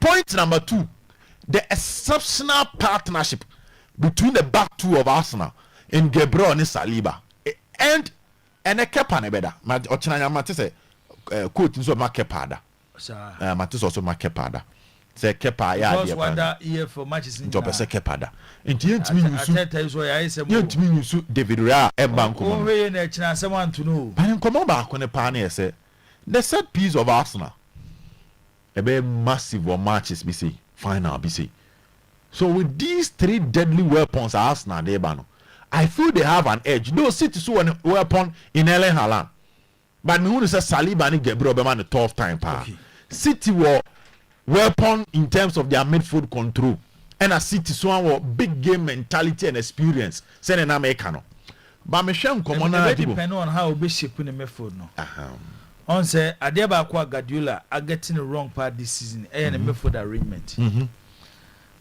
open coaches are yakaso mo profile midfielders asise mo e dey nya results are one of the best Pep Guardiola exactly but minimum how this season otimi ko bo game na wa bo Rodri ne Bernardo Silva as the two midfielders a coach will believe in individual qualities may have many but when it comes to individual play CSC player power kutabo do timidi ball here Premier League minya so be closer to Ryan Cherki of course not the net bench Pep Guardiola so it comes back to his selection the selection dilemma or I man tinker with the selection honor asem City have the Arsenal they also have their weapon their midfield the big game experience Jibu and they far Arsenal 11 at all near far the possible 11 of Manchester City. BBA dia dance as a City for no. Your more imagine crew will be say pen. She'll be say Gigi Donnarumma. She'll be to say Haaland. She'll be to say Ruben Diaz. She'll be to say Rodri. She'll be to say Bernardo Silva. Jibo your boss amranti dia. Which so magic crew wa pen. It's a do final be say ya. Send you be a press that bet me a call Arsenal for no so. Why has our pressure and come Manchester City for no so and that is one asset City day by game no. Though Arsenal so on the set pieces or on the defensive solidity or on its intensive pressing structure and also compact unit no one no. Me nyina ya dia ye di wura game Jibo. Ma memma game no 2-1 for Arsenal. Arsenal 2. Yeah. City 1. The best for City is to take this game to extra or penalties. Okay. But if it's going to be a straight win, over the 90 minutes, Minimum time now opportunity to United ne bombo. Yeah, me share kakra. Officiating. Say England referees ne omo nyaade o. Referee. On say asama yen tanka. Then na o je penalty we na we o semenye. Debi. Amad de no it raises doubt. And Maguire o man a red and also awarding a penalty. Maguire so. Baby abobo edri. Eh? Elementary mistakes in baba. No premier say England referees no. Debi o be mese me bisa asem yo. Ade we na ha me pa, debi o mese bisa. Okay. Who you defender? Now who you the last man? Opponent na attack wasan ho. Aka woni goalkeeper bi okobo ahye. Na wakoso ni mu ana watwa no. Penalty record. And so be German abobo na to net na mabo na 11-11 de na ye. You see sometimes no. Ayana defenders ni in their thinking on. Ebi nche na nkofo ntwa wo. Ebi kofo ebia or destabilizing kakra. As in say sometimes if you speak to some of the defenders, your margin say mamim fam ho kan kakra. It's so betting abobo no kra na onya ni not disorganizing. That is their point. No ya na say the striker no so ye intelligent. Wo dey ba no position who in such a way say obeshefo complete. So sometimes no on say okay Valverde ni Alvaro Morata. Yeah. Valverde shot na no tibu say no oye na adwen say o twa no o ma ne mfa bo ne nko. Baby o mo de na say yemfa ho nka ne kakra. No time no. Obu a ma me mfa me nan ensiwa kakra bi. I say that so be hira tra me nan a. Enti on steady most of them no. The defenders are trying to be intelligent. The tackles are not as in wild tackles. Maguire the NRC. Intelligent. No. I'm just giving a scenario. Maguire. No. Make most occasions. Sana ye omoye. On se bu atu so bi ase defender na ekon bo se ase we jane na bi we chire bi. No wa twe quick. Trying to deceive the referee or something like that. But officiating in the English Premier League have a lot of questions. Because what's the idea? After every week beyond controversy we have no other choice than to discuss it, and most they are trying to find means to analyze it in terms of the rules and everything. So Sellers or say SCB or say good morning. Please don't forget that Arteta has won 2 trophies against Pep in one-off game. FA Cup and Community Shield. Sellers or say SCB and a day Abba. Your good friend Bulgaria. Say Bulgaria Arsenal. Yeah. Or say Arteta has never lost to City at Wembley before. And no, Bulgaria so the day abanono. Nti yentoa jumedi no eso. Games kakra over the weekend, selected games kakra over the weekend. Na ye refie na fe de ofie nso no. Ya beto so ede amamo. Juventus over the weekend ball against Sassuolo. Say game ni ene. Okay. Yama Juve double chance. Was a game omobo against Sassuolo. AC Milan ball against Torino. Milan win. Was a game no.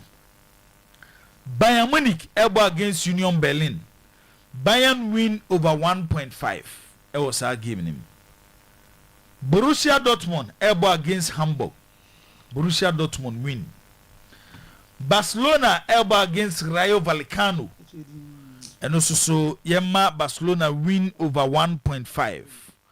Fulham and Burnley Yema Fulham win. Brighton airball against Liverpool. Liverpool beshe, Brighton beshe into goal both teams. Everton airball against Chelsea and also betia could go both teams. Paris Saint-Germain airball against Nice Yema PSG win. It was our game in.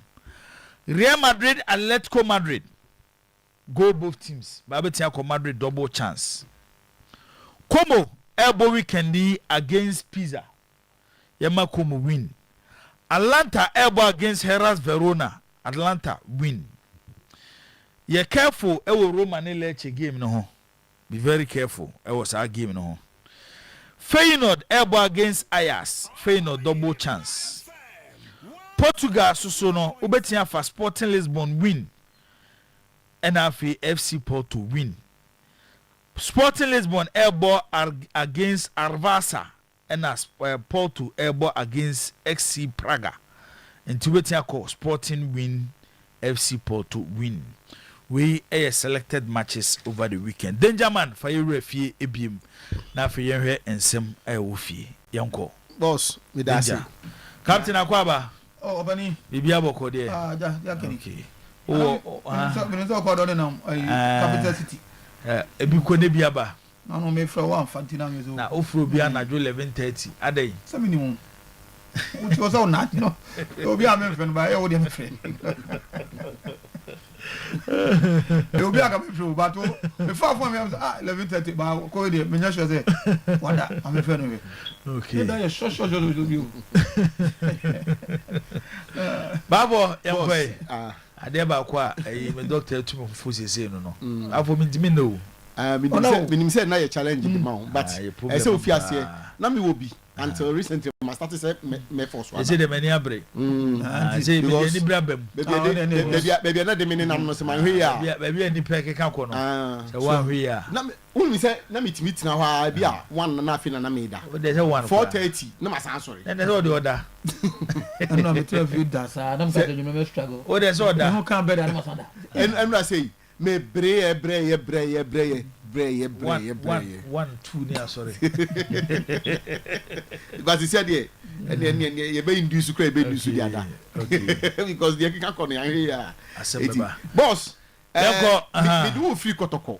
Okay. Na fi yakọ enra fundraising no.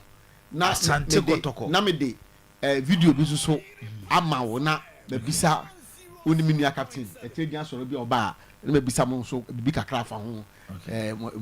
How do you see it? Say a reconciliatory dance. So say well, can say me fast my back.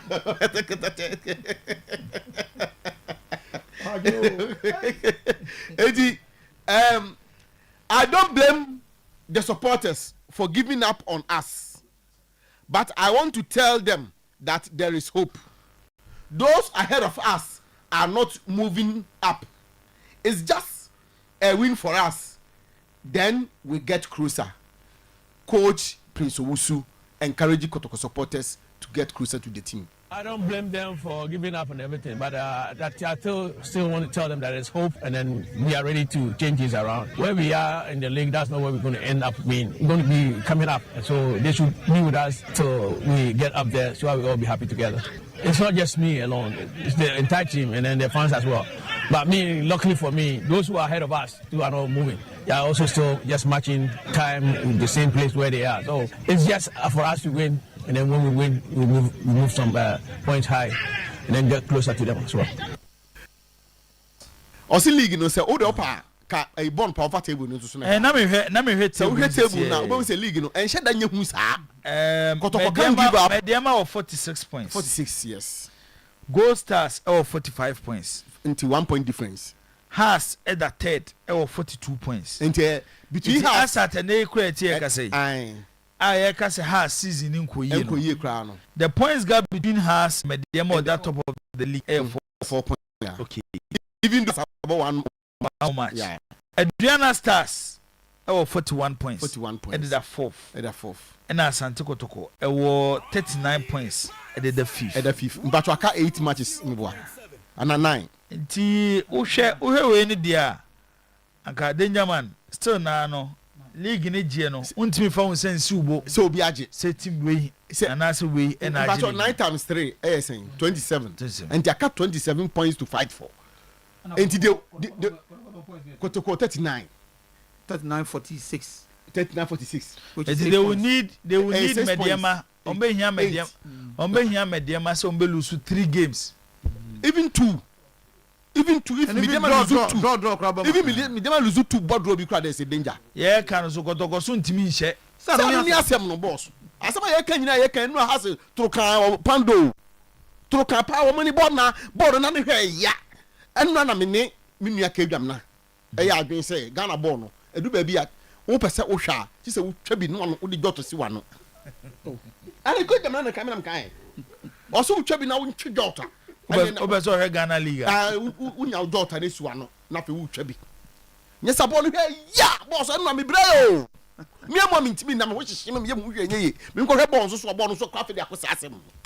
After them, Timmy didn't come, and my name crab a wasn't for a boy here. And when you may have do fear, and yet fear, Bem of Manchester this year.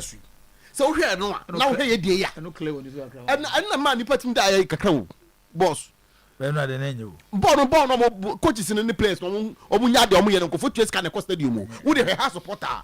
What travel all the way from Accra and its environment. Say what Copando say or support to have. Now what's selling this bad football the manual. That's what I'm Kobe more, yes, one more ball. Young cannot cry.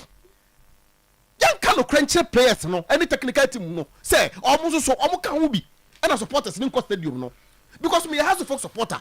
I won't risk my life, travel all the way from Accra to Poku to have a vapor to Pando. Na makoko do ho no se me kohwe ball. Waka otete. Oh, se wonu se me kwan. Se wonu se Pando de wonu se me kwan. E de me kwan me. Na almost every week and 2 weeks bi na me nam so. And there sa me twa kwan no. Who is on me IGP wedding? Hey, me IGP wedding wa Pando. Sir. Yes, I'm telling you. Na dey na ma kwero. Hey, ade dey wo biam. Hey, dey man. I break back on my every day. One day ni na. Say, give me the right time man to here po. Ah, me dem be Pandonian. Me a complete Pandonian. Waja ayi esiase. Oyiri sufi ayi akrokare oboase. Aya. Pandonian kwa ya. Ado wani adu pando. From akrokare ne. Hey, me Victor de sa de bass fefe no ma me. Bass ne ba na okọ reverse na you know. Abusia panyi Judas. What's that no? On Santos. So we say me na here. Omo say ade wo nuam. Eh ba fo ewa. Ya bro. Skills the obi. Wow. Then tactical ba fo. Wari no enche be di hun komo. Okay. Wari we are be di hun komo. We na ye passes a man also sa. Unia ofa ne ma. Because we just sure say. Ade twaso my why. A typical ya man no. Twaso my. Hey ba fo wa. Ode twaso. Eti Pando sorry Assemblies of God. I see. Pastor Safu. Yanko. Eti coach Biso also asema odi aba no say ose kotoko jita for no mom give up on the team. Na echina kotoko ni nations. Ochina kotoko ni nations. Mate se IMC mpenifo board members no ebi beba me nkase omu nyina. Ba kubu abroche mate se obe lande kumase ne na wetimi aba match ni bi. Ombeba I say utimi say na asama coach Prince Osu kanyina say supporters no should not give up on the team. Mame mfanto etiefo ne ahwefo anim say the communication director of Kumasi Asante Kotoko lawyer Safuduku every studio ha ye no ebedi enkomo bafo to aso yi okay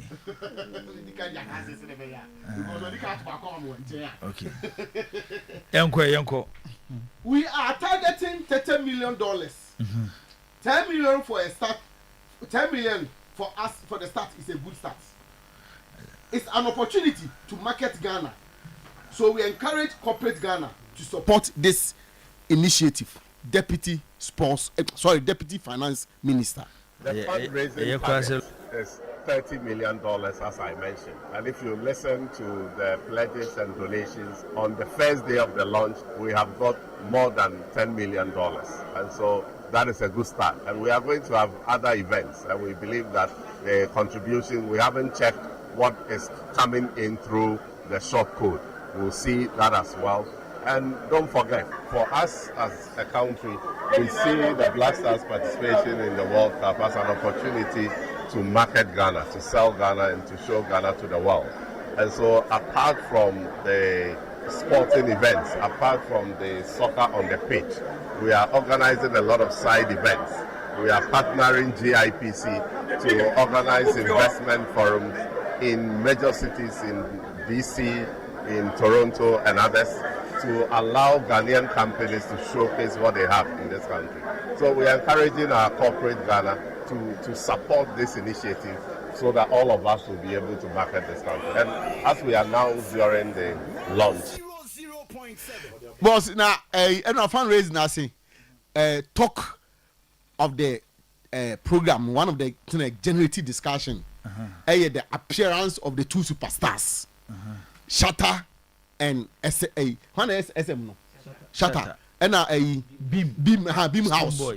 Beam Nation. Anya Beam House. Beam Nation. Now we should Beam. Now what Tata suit? No one say what corporate. What call? On say a executive. On say American rappers no be no muta kokonesa. And Shatta so no. We are the street.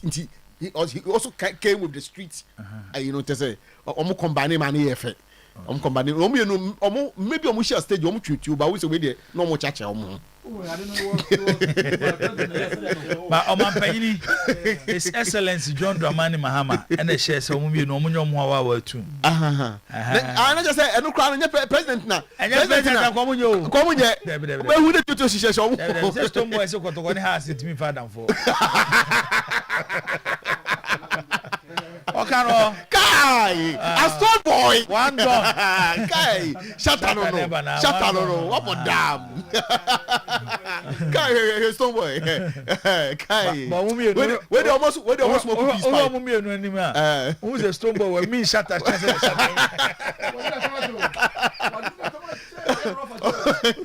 who's one me Shatta papa I just Shatta no catch Stoneboy akotwini na I say J yam fa African best here na yam fa African best am asamboja no na African football show on say Mamadou Gueye yeah Côte d'Ivoire onu so nanum nsem Ghana for ho adwuma pa wa asamboja you know I feel say ko for here you Mamadou Gueye the way Ghanaians mean you Stop was say the Ghana for say me no so the tree na duro but yeah, the president has it. Yeah, the president has it. At least what Timam almost smoke peace pipe. Never. When united our two superstars together. Our team united. Omumia no nyina so ye donation. To Ni nyina wa Shatta Wale. At the $100,000 and the support to yes. Stoneboy at the $81,000. Yeah. And also be promotional song. They can obey nyum they can and they are fundraising. Be can one so 100 production no cost $20,000. Nti can one so 100 nibi. Nti on kwa de na bro 100 no. Nti e say o kaka ho. Ya botre. Cash. Say be awde nam no de wo pese wo ja ai. Ontimi quantify ni nyina pe. Da bi pe. Enye pe. Pe. About promotional cost no 21 and already 80 promotional cost here $20,000 and on my cash of $81,000 into ukabo my 101 and I Shatta the 100 waburo no so yenti kan tie Shatta Wale yenti Shatta I got a call from the Deputy Minister of Finance, who is my best friend now. It was like, Shatta, we need you to, be on board and, support this. And I was like, all right, I'll be there. So I just came, we had a chit-chat and, had this thing going on. But now, what I'm seeing with companies and everybody supporting, including, the man of the land, His Excellency, I just want to say, from my team to also to the Black Stars and to the whole of the organization, we are donating $100,000 for them to as well.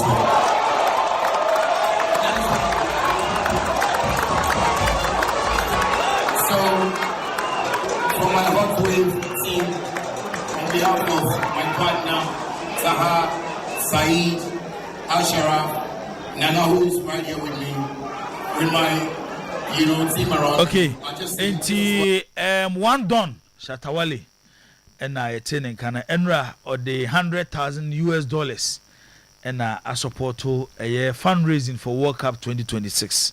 Danger, yanko ya money. And a Stoneboy also at the 101. Beam Nation. Also, in terms of contribution, I think we are all here as Ghanaians, so let's be at par. We're donating $81,000 to make right? It's just fair. So we have 20 production, 81,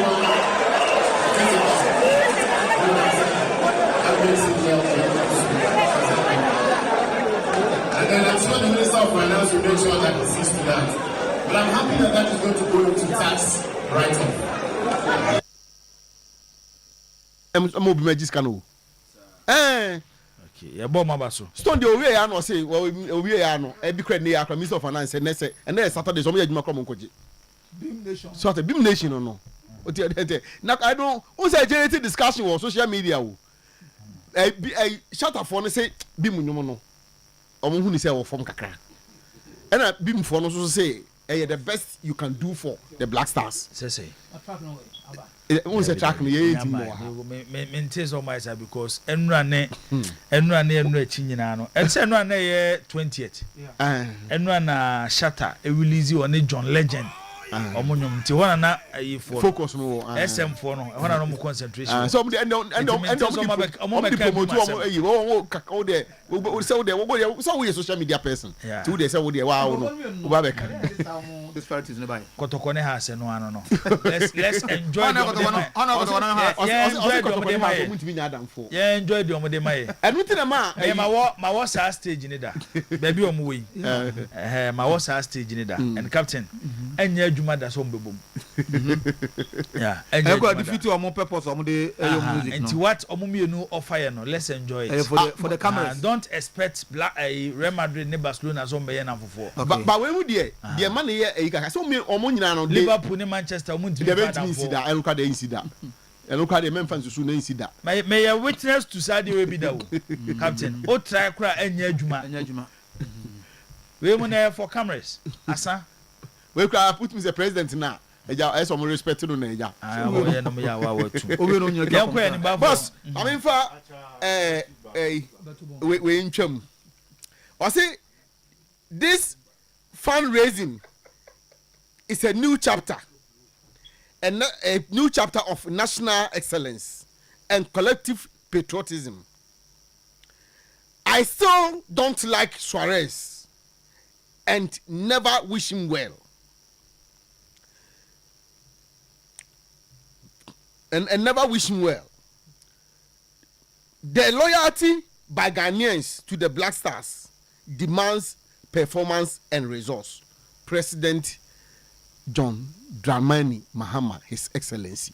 Tonight we're launching a fundraising campaign and a new chapter in Ghana's approach to national excellence, fiscal responsibility, and collective patriotism. Football is woven into the fabric of our nation. It transcends ethnicity, region, and class, and it unites us in ways that very few things can do. I still remember 2010 vividly, the energy that was in the air, the nation standing still, united in hope, as we came within a whisper of gaining world glory. Indeed, those moments were heartbreaking, and I still don't like Suarez since that incident, and I've never wished him well since he did what he did. And they defined a moment of Ghana's football history and glory. Since then, our Black Stars have experienced highs and lows. The disappointment of 2014, the lessons of 2022, and the sobering reality of missing AFCON 2024 for the first time in 2 decades. But Ghanaians have remained faithful to our stars. That loyalty deserves our deepest respects and our best efforts to make a return to our rich past. Ladies and gentlemen, when we took office last year, we made a commitment that sports management in Ghana will be guided by transparency and accountability. In my 2025 State of the Nation address, I announced that the national football budget will be disclosed to the public, a first in our history. Why? Because Ghanaians have the right to know how their resources are being utilized, and corporate partners deserve transparency before they will agree to invest. President so nkomo kakra oni edi na President kan asem bi minim say voice no enya ready dia bia or say to fly 200 supporters to the USA will cost Ghana $2 million. So say say ba say aban na efa sika e dey free aban futuo mu a na empo say edi nipa 200 a or the 200 ni yensusuye say nipa 200 po na dey kwa the cost involved no e be 2 million Ghana cedi which e be cost Ghana a lot but neya aye the corporate world ene contributing en shadan kan Ghana sa te said ye kwa ko fasika every Ghana futum de okay honorable Eric Edem Agbenya yeah okay say obey say analysis no emma ne bi no wonte na se ba ye mu bi de ne support no football administrators platform mo di na tempo oh mo ye no so yen kan champion for ne say baby a chechera boa no ehwa ne san it looks like World Cup ye hu didi o asante memu ha mama kemre wa no Kumasi Hassan iduru ho nneoma ne de they are ignoring the Kumasi media sir meba tobo onim de woka agro no mtinkra ho di no ye twa omo so de omo nto advisor today o de omo nto aso a o de omo nto aso o message no isi de soko omo nto aso o ha na nenka se de be sa babiem omo abeto ye wa ha last time we bobo match omo be ba abeto ye wa ha sa suban na omo de ti akra listible there have been so many events enke Kumasi na aba na ebe bobo Kumasi de emufie na board de obi aba suspended na obi kole na MP we nkotobi ne duru ho seminars ni programs any tour awodo a Kumasi nka ho Kumasi fo nyina na wana eko na what bibi say bi ko woni emfro event no hu bi wo ho na say ne ya blasters eko yi Austria ne Germany Kumasi journalist be ko bi dem de bu eno program say na ho invitation if your invitation ba how many times no member how many times no member fiase ama blasters match yim bi mo nye free promo with the legal advisor no it's den and eno program no na head of sports we nya invitation there be ne do ehun nneoma nketenkete dia enwa nam no de ye nyina ya bo ho ama blasters ne ko blasters ne e kan na blasters ne e kan look at the number of times and moment I spend wa ha what you say enye baba ya akra issues a kan nyina mbaba wa ha baba ya na asem ya stadium na lusu ne license ntino matches mu yi free ha enye sanka he na mbabo omo fo mani mre Kumasi na mu wie ya obeti so ye say debe FIFA debe yemfro bia and I sometimes call other places to find out if you say hani enya bia am so ya kra ya ntie hu ya ne say only baby a problem flyers number only baby a problem no men can say in every society there are divisions it's me jibo ma wie kra ma no programs no obi ye lifestyle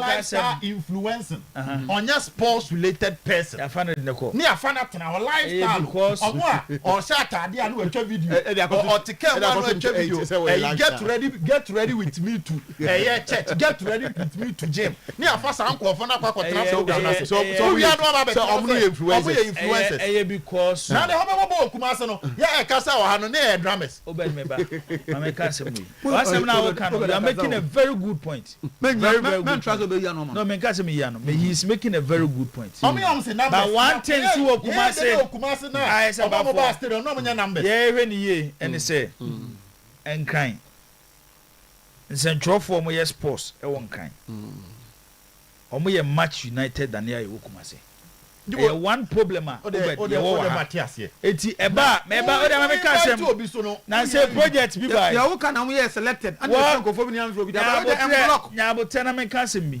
enkan ho no siasia ye frɛ wo siasia ba for de so ya adwuma ho no say nyina ya adwuma yes wa ya adwuma no afro nua ba fo chale ade sei na eba o we na eba o ye nkoye ne dai ye nka mbom ne nkoye say adwuma no eso le kobla na person tena so yes ko mo kobla na be tena so yes mu se ba ko fo no waje akanta so eventually eba entimi nko obi a ho de nipa ba ko mienu miensa bi ene ba besi wo so na musuma bia mu nsem asema a wo kan meye witness to project bi a na nka eba Kumasi for encentrofo wo Kumasi towards World Cup we se me kan mu nsem chewa wo bedi you be sure enti eni be bre was asem because you dey agree the say abamu say na lifestyle influencers no omo ko World Cup omo na e ko World Cup na so omo ye ba ko Kodivoa enu kwa de kati across Accra for na enya bi yeah FIFA say na say American embassy omo sa be e wo Accra yeah American embassy so ye bi ye nyina lifestyle e betimi aye blogging ni bi o na so there be by a focus on sports. So the catcher FA president ne communication team no Henry Asante Chuma and the rest, because Henry me who US embassy program na say enti wa ko ya unianom sentrofo a say do other event because omo na ebo blast na oni made ba ko ebu kotkone house na enye Kumasi de no Accra de no they paid influencers outside sports all in the name of they will get them the numbers. Yibo and I even pay them national sports authority na has efi yeah catch them for that. Yeah catch them say Yibo they should be very very careful with the line of muto because okay say me confirm enu ka say so obi mbebo Ghana Premier League who dawuro what embe ye ho commentary emma say players ne se so mo a de omo ko duru Blasters abaka say Blasters ne ye no foforo so send your masha ase no wo de ye van say de mu ana di no omo ndi nko na mom ye mpe situation a this boys ya organizing program say ni no better yes yo ni akosasa eno awa hu Kumasi se dwene bia me de me hu bi so hu bi aka kire sana Brazil wo mu di agora ye the government no so be kan sana Brazil mo ye ya omo kosisa omo yi movies e ko tra ho a omo ko wi kube ene saa me oma no ho enti ye di agora ye the government so be kan say ne ye aban we suban say ne on sports for no be kikire na bia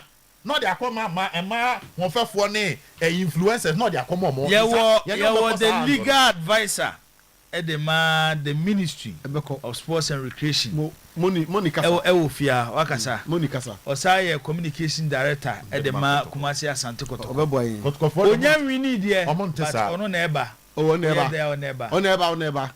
the next who's the start campaign that Ashanti region secretary edema the National Democratic Congress the start campaign na che amakohin ko bi mo ho David odo be no Asante ebewe lawyer Savudu Kubre lawyer Brenie lawyer Akwaba Jomama ba bibia bokode lawyer Brenie okay Jomama ba appear stadium wa frames this here was the first man kan ji obere say direct no bibia otu no kono message ne kono enko Henry Asante Chumho and that's what Henry do Asante Chumho journalist one na say tackle more Henry afen so afutu ba kan odi man Kumasi sports president na journalist say yemfa ye pe enko apply visa say the jibo what else jibo power embassies di Kumasi front yemfa ye pe assembly no na yenko ko ye bi o ape we de minu ano etino one and then Asante Chumho never pe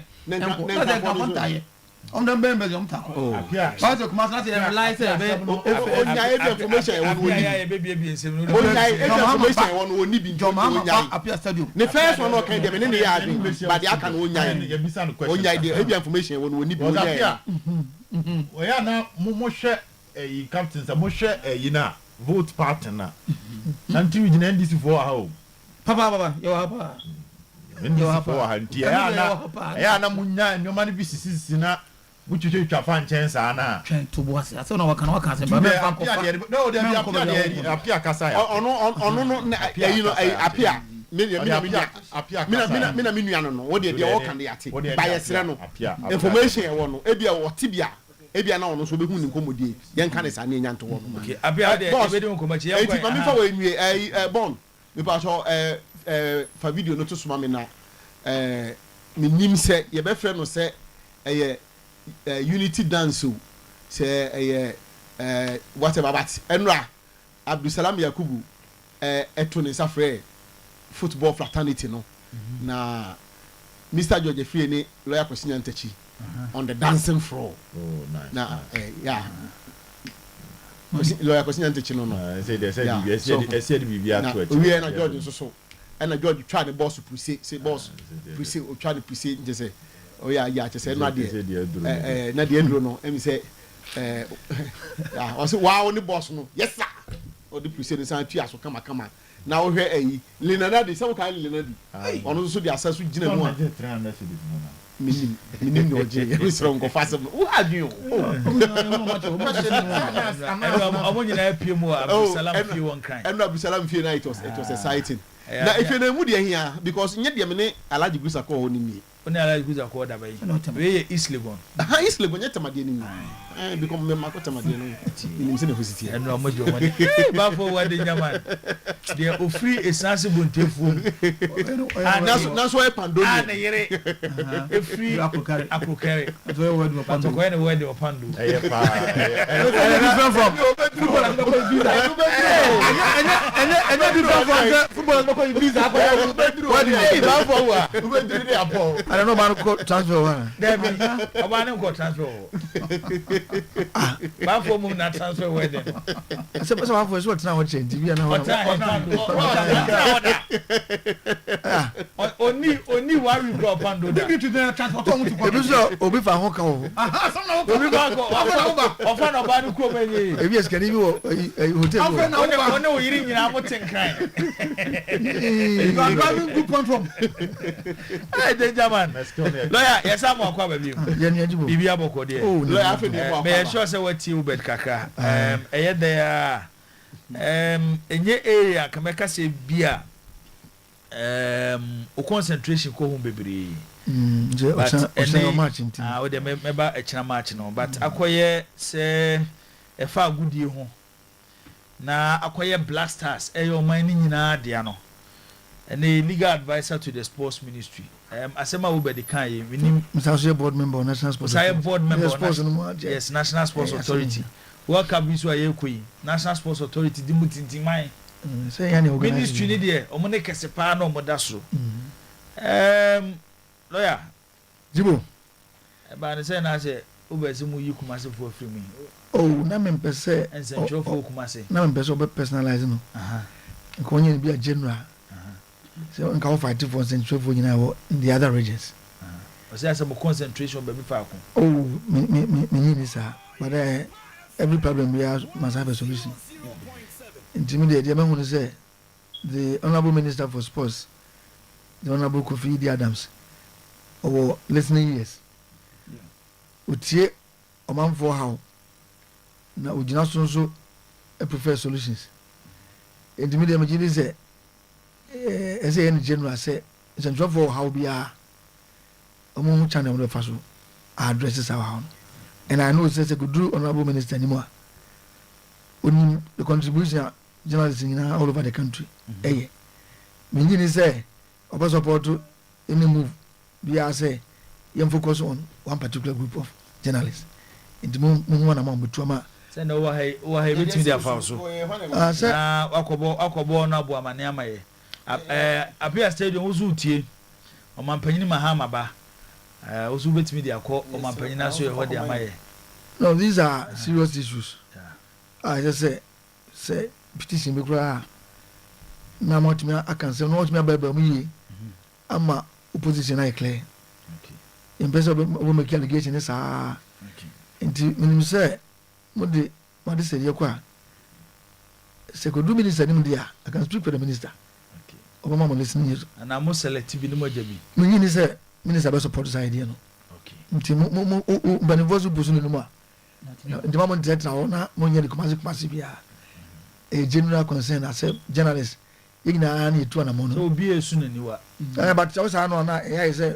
interest but do them in general na mo hunu o baby for a benefit baby for benefit nti ono de na ye Kumasi nti Kumasi say nsi o de ayi ontimi nye definitely say must be ya invite obi a o ya be mistake it's not so pursue no more but you asem the balance wrong come here and go je information free the rightful source on ya be mistake nti mo go hwem na mo no say mo kwa e be mamo aso atie mo asem okay lawyer yenhwe donation kakra bi e ba cho sikaya mo pay $30 million edura 13 na aba 13 ko emzo de kakra bi ka ho na akoye 14 na say akabe $16 million na say aban target was set here no wetimi areche sika ni nyina ekọ supporters ho ka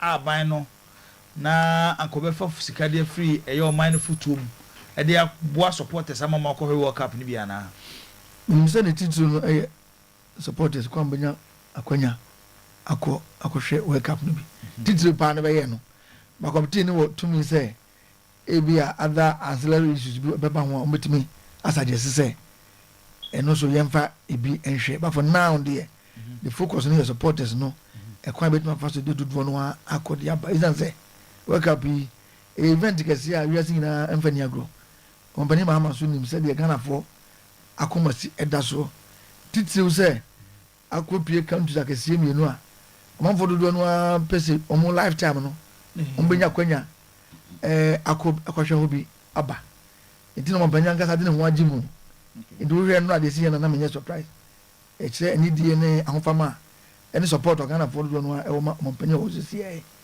nti for now no jibo the focus no mainly no yɛ supporters no but I know say committee na adwene mu no ɔmbɛtumi ameki suggestions for other costs bi a bɛpiepie ho no but ne nyinaa yɛ World Cup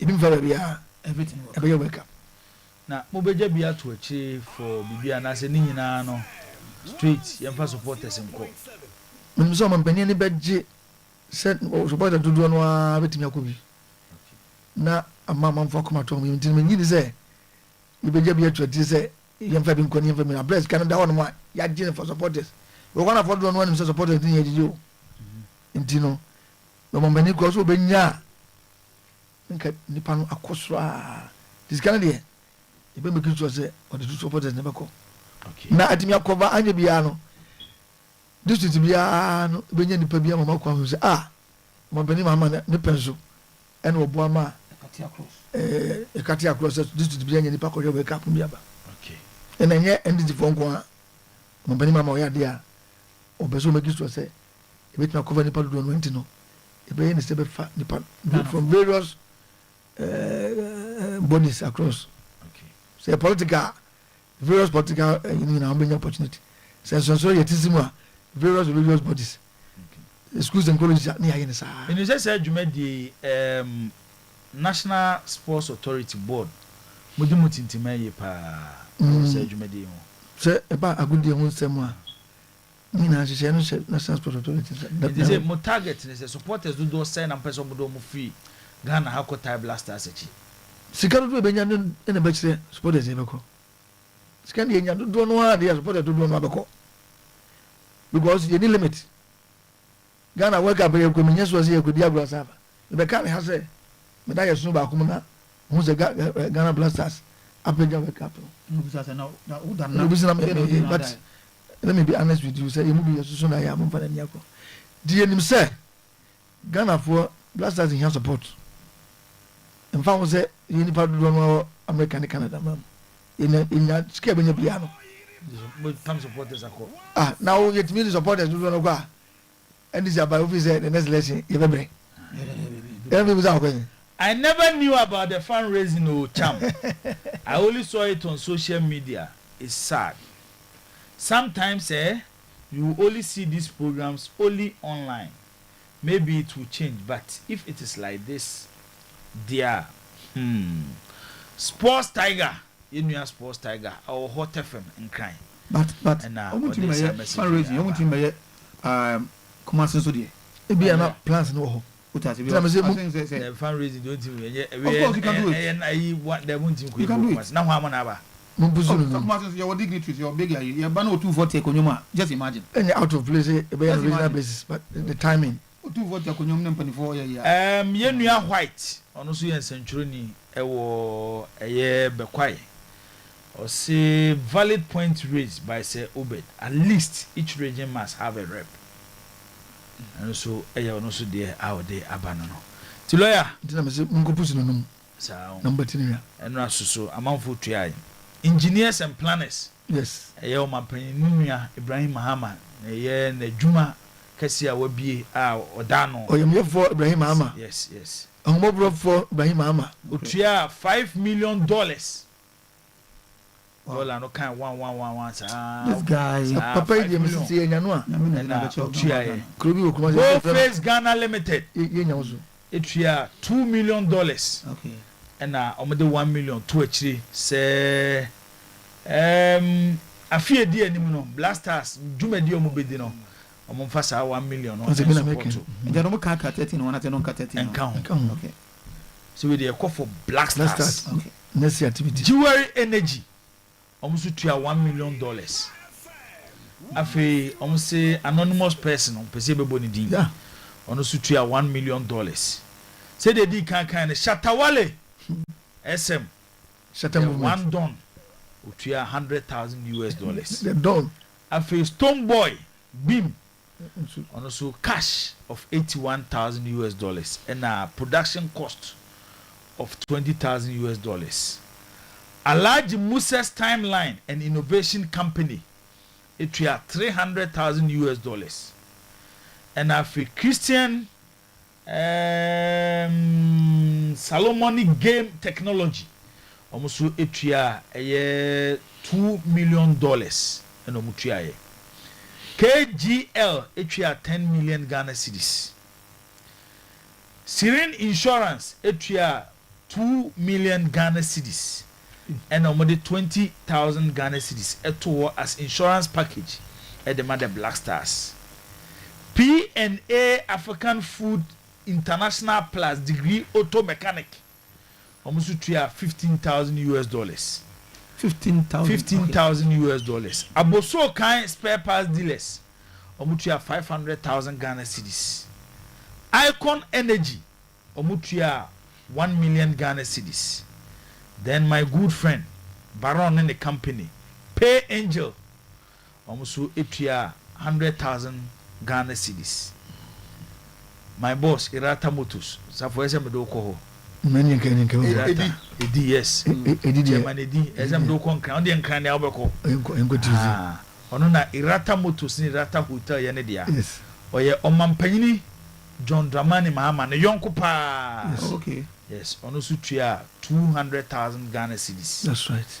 Nana Ajoba ono so etua 150,000 Ghana cedis. Nana Ajoba na apia ono na se we introduce me chair no airport ya na apia e ono ana mamehu se wo tie program no apia se mpanifo we ene eye dwumaku ahodo ne mpanyifo ahodo a omo contribute to fundraising no enra ewo eye Kimpiski nti kakra ewo no sika no yenya be $50,000 bi kura be so so ne ya sisi e kase ya that's a rich $14 million. So on the very day no mutual realize it as say going forward no you expect the corporate Ghana ne amount for because of donating more na beba. So one day my assess career so I me anticipate this can you bet me nyakwa na I give it me abuso. Okay. Yes.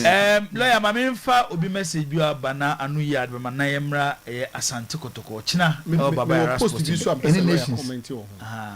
Amponse JC Jibo, all this money is from Ghana, and we can't put them in better use. Why are we doing this to ourselves? So individuals better use. Well, we be our said we see who are the SFA. Imagine say, on my channel, and never be brave. No more man for energy.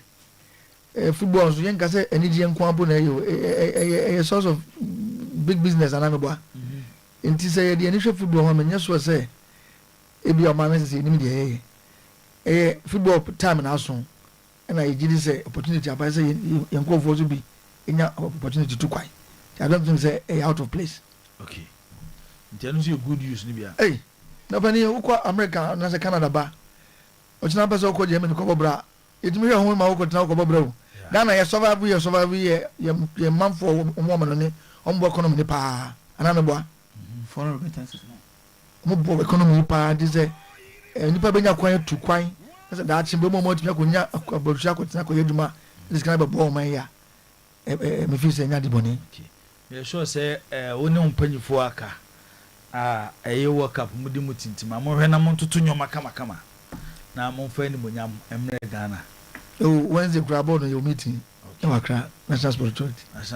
Okwa asem na dia to ni. Nsem na dia. Friend munyam emra Ghana. Me say afi you bet your money. And the good thing is that Ghana I wake up the control. So we more than this is the first time I'm been you ever to say Omanfo mo nsem wo bi companies am wo bi mo The ma last World Cup, yeah. But I think The target was $25 million now. Was it 15 or $25 million? 25, I And I'm remember. someone reaching 15 million. Yeah. because man penye no what Jim say. So they make out just what take personal interest. On what fundraising say.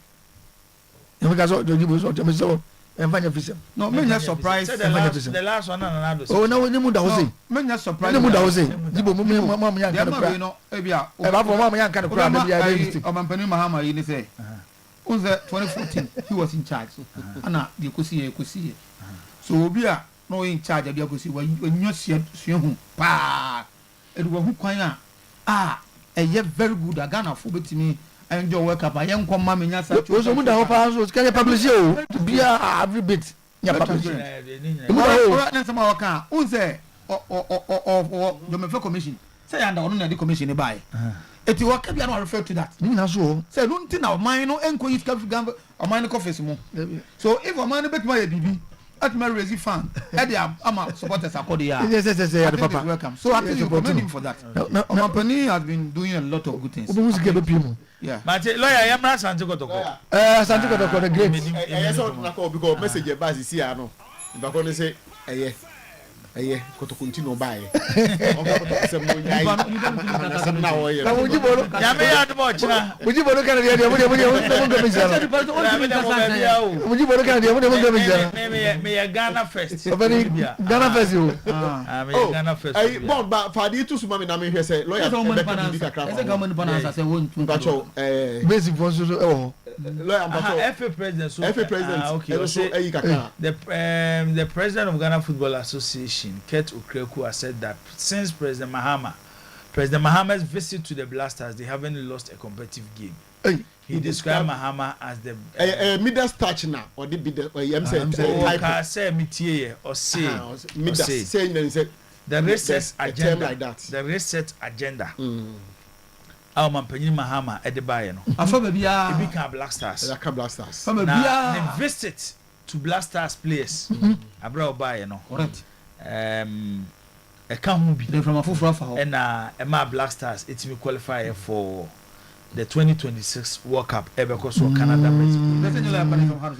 Who say a buy and a man for swatch from President Mama, I want the middle starch. Be brought in the Sabe Cabiana and go. Yeah. Na wunya 57% de Yamra kotoko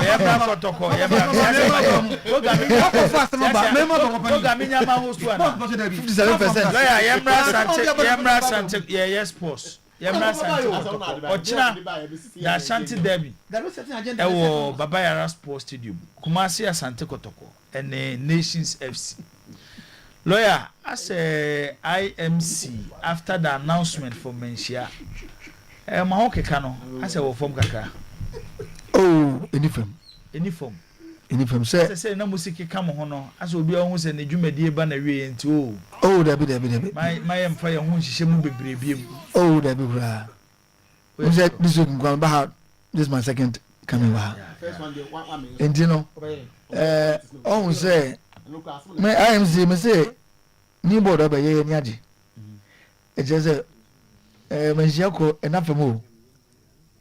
Manjiako enafem. So come Manjia advance mako ha. So benya na say enafemo. Yeah. And as about we dey say you say go ni so doso. And na me fa phone friend na. Is there any am do na say but boy ben ya na ho ne dey ha wo kwa. Me dem gini say e ni jasem. Kra e dey be boy. And I am si boy adwuma. Ya ma say e ya dey a betra ho afebo. Wo hwe din no a I am saying just a temporary stop gap. Tinamo expect at any point biano. You could be as a check.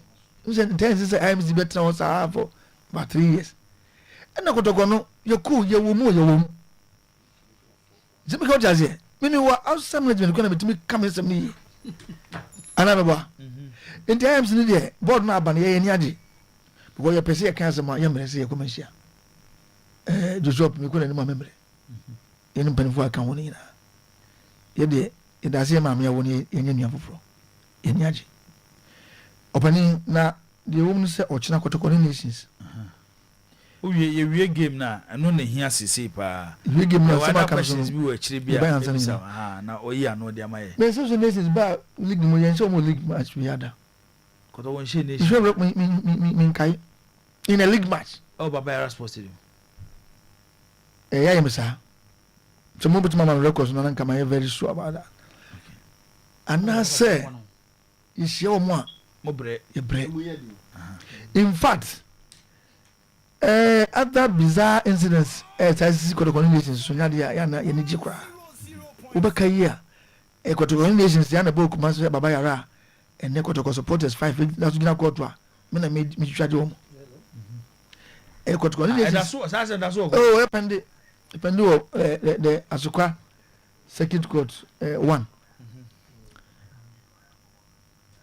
eto sumienu Kotoko nations ya na boy ya basa bi ko si wo nation futu nkonya wo abrankasi a nkonya tutu ba mu a ye hu omo tutu ye no enti sesi a no ni nyina dodo no se na yakoye officiating questionable obi de kakra ba jebese se Kotoko ahye nations a Africa so one bid so no me league pa de yeah nations mo na ahye Kotoko yeah league mo no nations hye Kotoko but Kotoko share says Kotoko any nations ball league na Kotoko share yeah Kotoko share yeah Kotoko best has been drawn against nations nation the intimate master record no Kotoko nations no na FA Cup emphatic 4-1 you see the memory 7 right the intimate master na end to aso na ho but Jibo no kura dey say ka 5 meetings with nations omo we need 3 na 2 aka I draw you see against Kotoko but the idea fact in say almost all the matches have been marred by questionable officiating are unacceptable. Ochina match officials as you did also because we are set to break that jinx. George Mawuli Vemawo and Oye center referee for Ochina Kotoko and nations game no.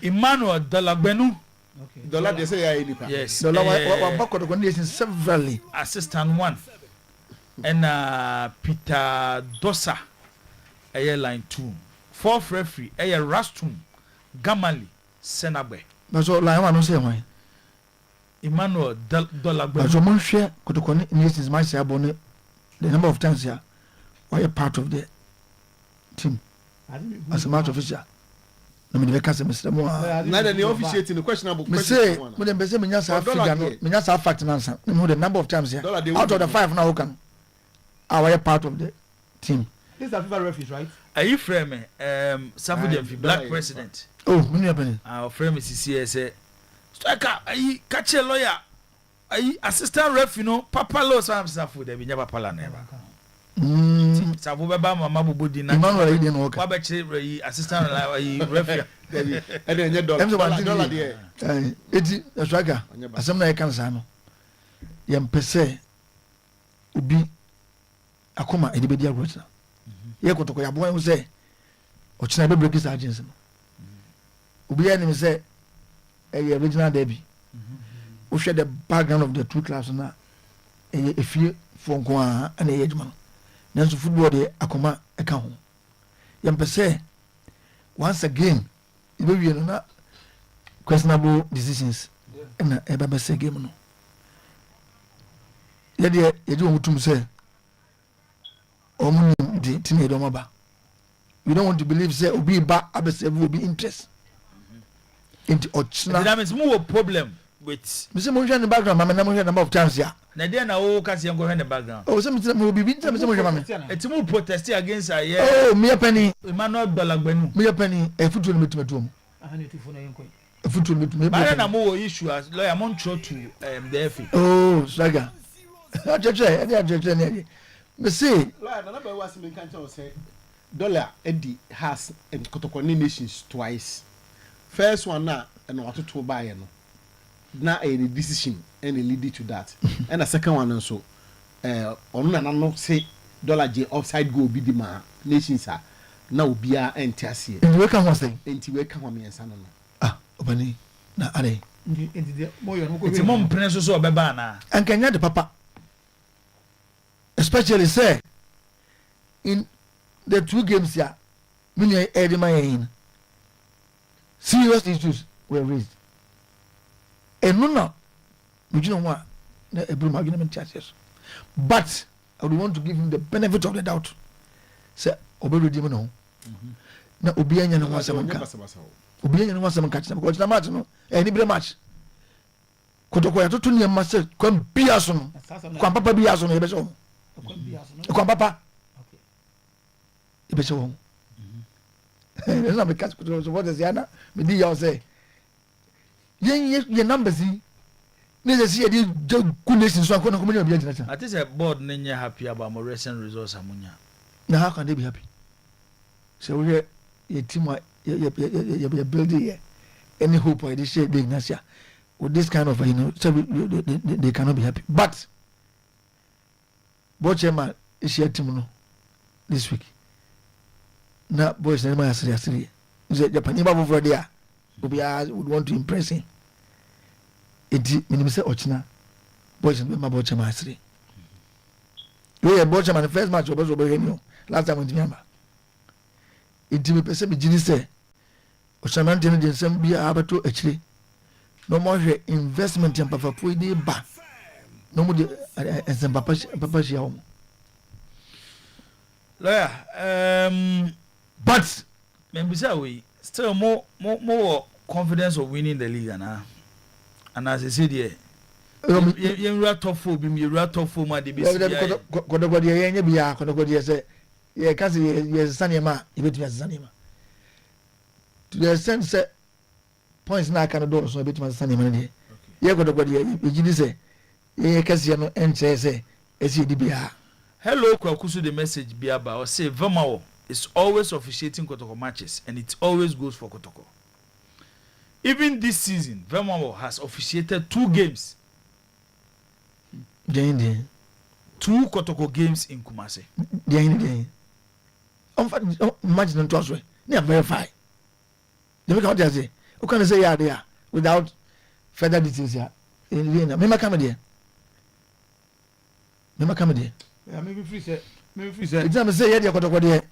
Yeah, you believe in the competence of match officials no. But they can say Ochinamu enye say be ya the match will be devoid of and Zambia emfa football and Ijema. Support Bia in the Salah. Support Bia recently on my stadium Emma Kotoko games, especially when you say Kotoko supporters the Dudu na no Kotoko bo has ne ha sha Kotoko abambu kese ba. And then the match na game ni yesonko says our supporter no. Omna stadium Mehe Kotoko ni nations. Well league no still no within Kotoko your capacity is emerging. Now Ochina when so betumi abustu your moral because has a draw no. Lions we know they were in contention. 2 Kotoko ye super and penifo raba dey need this year ama omo encourage say ba ye bay enema bi ebesisa 3 boys no so aswe say omo ready mo kono say dey omo anim say omo ne yenko ne 4 you know say Kotoko nations Asia results no enkoman it says we Kotoko support am oni brese you be special am yet me abreki it's not because we sound the nations you know about 5 times in the league yet me say omo medium you want me but supporters now who catch no bit mas sanema for once no omo has of crowd no say who be no can say who be na se Kotoko no ye dia dibo intinisa otwe kra say ye chance na baba o just ye dia no Kotoko ye dimi hwema no ehu ye penso ese se ye peja Kotoko no bi okay now only investment ye ba nganye se obi kra betre fi kra okay eja what you say Ochina start call back to the normal you know the 20 for the popular stand the central and equal for 30 cities. Then the VIP wings in the year 70 cities. Okay. Chilobi oba stadium bia no sebi en comporting no. E football ni ekobo. Ya sala no mood no yina ye mo ye ye dia fofie da no. Mo bia famra nche nsem. Enkwale bibia. Monday oh. Kotokole nations and amane 5 of our supporters igna court. You won't perceive BCB. Empese we be nyagwe say obi person we bi ntino. Ntino ye true referee for so match officials ne for say. Ochina momfa obi am match message on message we be interest. The last match with Dima Kotoko against Iswatre na issue by Udima ye. Odi like in the officiating in the involving Kotoko. Then why this is Enti and omo ka say that information be do me say ase bomo. Never more the match be the match. Odi Kotoko match check akra. Ache. Dem say the pamon fa records no na can verify. Bomo the match be the match. Okay, loyalty ochina 3 p.m. Kotoko ye to ye referee be the match. 3 p.m. baba You ya. are not supposed to have such referee. You make here no bia 3 p.m. E baba ya. Okay. Na enya sem ketu akra. Ochina for once. The nations be true The motivation from. Ah, we are in Coupon. But nations are sorry. What's that? I'm sorry. Me say, you know. Okay. As a Muslim, you are not going to say for You know. Okay. Other games have also Ghana Premier League. No, nyame ya no china. Dreams FC. Ewo Tuba AstroTurf. Omone Mediama na ebebo saa so na baseke Holy Stars. Most of one. It's about dreams. Mono ya hwan no. Mo de Kotoko. Kotoko support dreams. Are get net money. Okay. Hey, asema wo kan yo. Me say for some match no. Voice na da ho sa no. For some match no. Wo voice na da ho no. For some match no. Yo. No, onye give. Gold Stars. Ewo Dance Park. Omo any Vision FC and ebo Brekum Chelsea. It's about vision. And Karela United eso ebo ewo Golden City Park. Swedro All Blacks omo ene Hoho United na Hoho for say yeni ensheda enko omo so. Open one club we improve recently pa Hoho United inti sports consultant are free or atonsu esreso. Or see to be sincere, the only team that plays a very good football in Ghana is currently Hoho United. Ever since their new head coach Kasim took over the job, they outplayed Aduana at their own grounds, and the Aduana supporters applauded them. With the good football, they have managed to take 10 points out from 12 from their last 4 games from Nations, Aduana, Samates, and Mediama. Any team that has played his side since his arrival is witness to what I am saying. Inti hohoi yama yani enkom so. Division be kan ho. They all can. It could be true, but divisions be kan. I think in 6 games they are yet to lose a match. Okay, that's also good. Inti hohoi bo against Swedro All Blacks Swedro Stadium. And Nana Fosuji Abo Park. Na Aduana eso eto abechem United ewo ho. Lawyer yapa kakra bi nso so na yema atifo so mrem. E ba cho ayi what somwa ensense me yesho se woni mu pa. Somwa asembia no. Asante team Afija Liberty. Ene Asante Kotoko. Ze isu bi no. Maso wo dis kana mo. Se ka jo mo se wonu Kotoko asema enye reduce. Because a contract what parties been them. It is a no how and yet the other you know I am not resolve issues. It's more solved. Everything is resolved. I so we okay. Not something whole. A resolve thing. Not something whole. Liberty for you okay. But if liberty for Savija, when you go to Kawasam and Nayam no Casan free 25%. On Bagaza Assembly. Okay. Savija, Moyama. What you 25% na mo. But if Savija so we just say when Kotoko was no Kotoko ni about some say. Yes, maybe I ho. Into secretary at me. Mucho escalamo. Oh, Babavo. Now, we say I read Robin's was got any Domica. Kodobe Adekana. Okay, see, Bibia is sorted. No problem. Yeah, that's it. You so assemble now what we intimate. Assembly. Say my sending the contract. Oh. I extend. In your contract extension, yeah.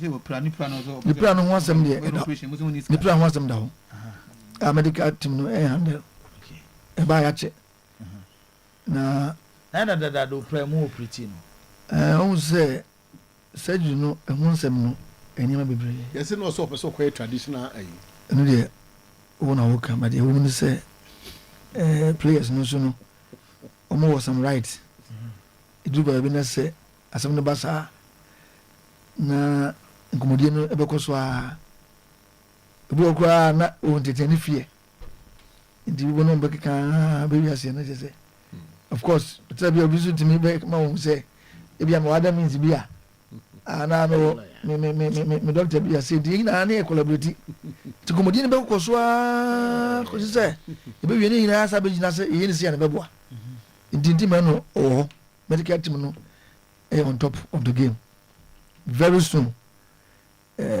This is a baby. You see, new boy, this will be operation. Okay.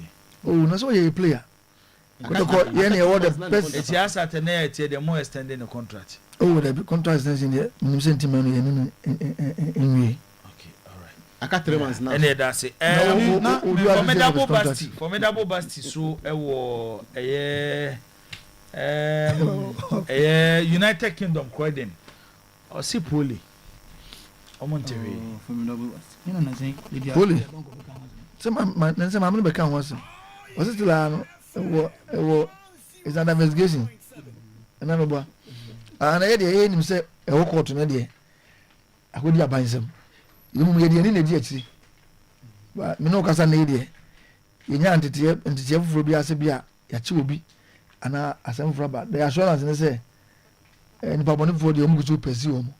Nse so bia eteki years you do obi di bone a na say open watch na enough obi se binim na court de anu nsem no e wo ba mi se police ni do mo ye bia omo pelipa bia kan do at dance bi a support wo ma and you can't question them on their investigations ba court de that's all court magistrate na won mo na onya promotion court circuit court it has a court to have a damn pine kakra enyesem bia obi ba beheti so abedam pan kakra asese oni won tifoforo ebeba mse obi ba relieve oh say in America say nyina no ye the legal process no ba bisi so emunsem dos kotoko kesiyo ewo memo ha ekwan esenka kotoko yusu ne kesiyo di pushi eya asembuye no ase omo hu ne sa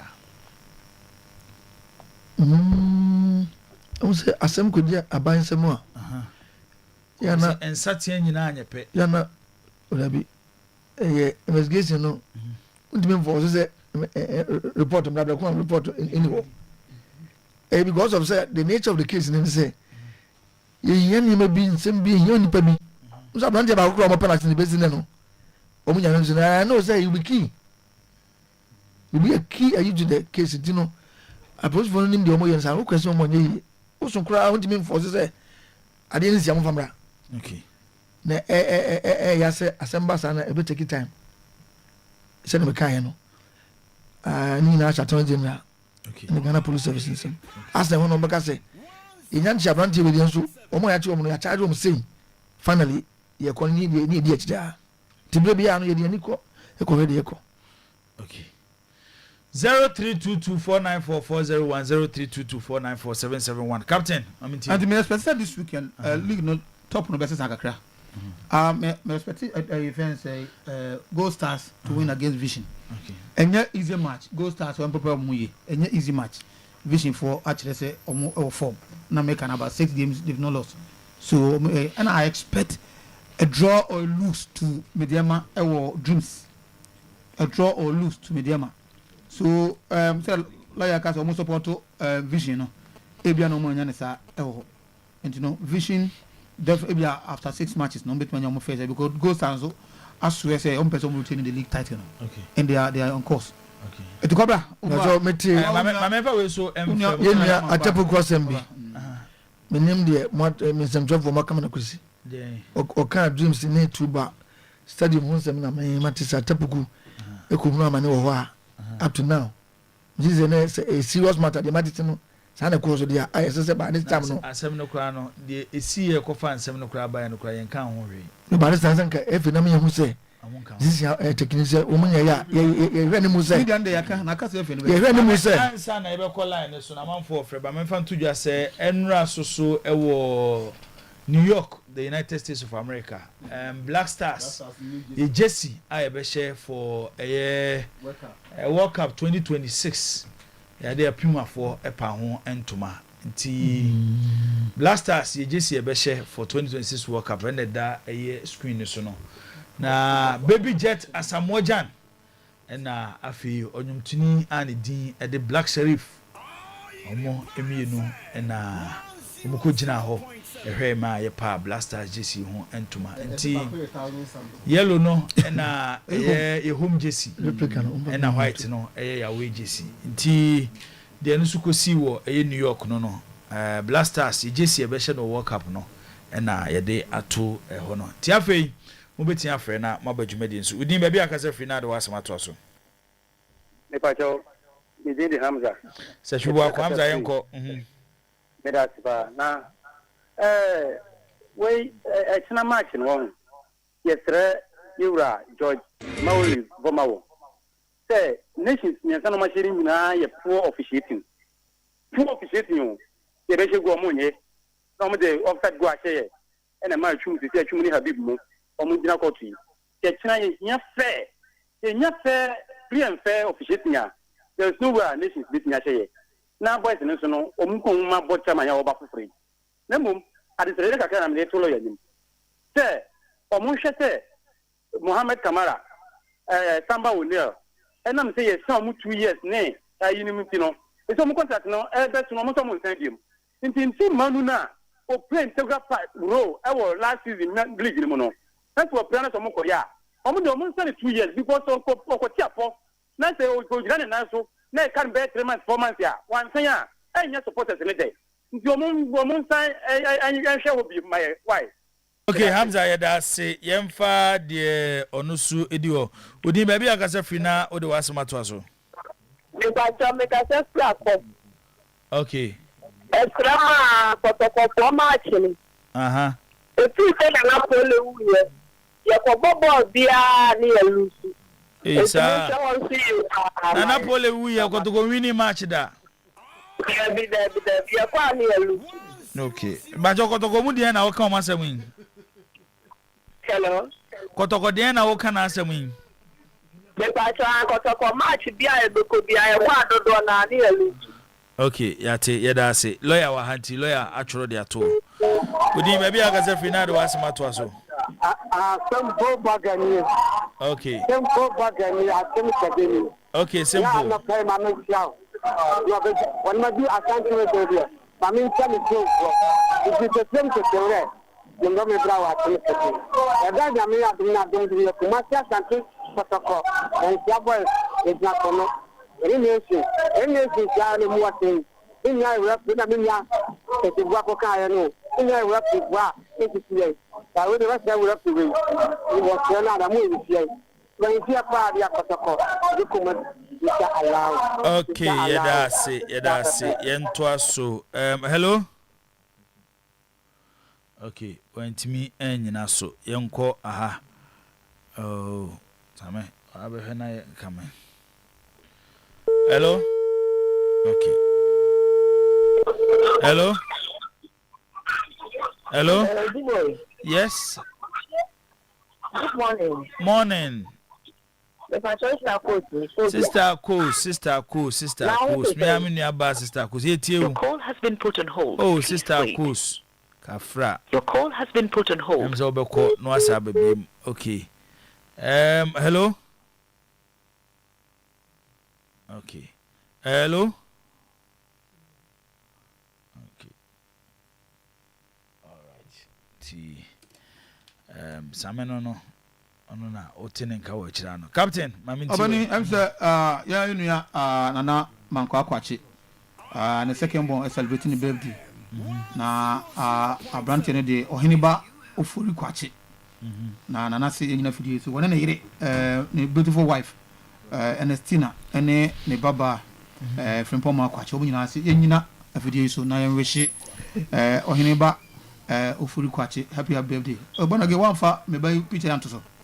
last I did say who want to carry to so nanka ya hwe no na me am na na bi so me na no mo yen tafo bema no de hanis ana oba no e de hanifa omo celebrate omo birthday ene eti hanis ni hanifa amemfa akwanya na me show omo happy birthday na ohene ba ofori kwache nso de no ata 20 bon family na no mu picture ne ohene ba e de to so na man say hu nkoda yi na nyame ahyira wo na bibia nkoso kama aha we hanis ene hanifa na omo tafo mi no oba ne bema na ko gunshi omo famfi bi nka omo bon afeko na ohene ba ofori kwache no ya me ba na ohene ba ofori kwache me ba na man kwa ba yamba ohene ba ofori kwache edie ni enti we for na man kwa kwache oye no say from myself and my beautiful wife Ernestina and my daughter Yafin Poma kwache wishing ohene ba ofori kwache happy birthday edi obani na say akwanya de mami na wase na wonu aso ene onananom so na man kwa ba yoba direct ana amena nanom nze onana okay enti nakobon fa bi nka ya na amana to wife yes etankura na chi omo wase no lawyer sorry so enti asante kodoko de ye nyemreda eden ya ebesa asolejine na so bi kuma apema apemeba nti ya wesi ye nuanom twabofo nyina Eid Mubarak yes marika da sala ne mpaibo amo se adiama oman no ya mento nsupamuso ne mpa asundue ne ahoto ne ahoden mra mpa organ nyina so ne nema enko yema he o tsan supporters mrantem na o mehwe de ni kotoko no a okay omo anya inspiration from omo new board chairman omo se china omo be deliver my no omo for mehwe omo okay bi awo na wa hwe okales no victory for kotoko china so baba supposed to Eid Mubarak to Zakitu Al Hassan Said Kofi Zakitu ene ajia nere yamo Eid Mubarak safna Dr. Edu Muhammad Edu Heba Hospital okay magazine be fikro Alhaji Ali Maradona yes o krum ha mefa hunsie Eid oko Abdullah ko Abdullah Jack Ali Maradona Alhaji Gruza papa Alhaji Gruza so ya kaka wa enamfofo nkremofo nyina Prince Oma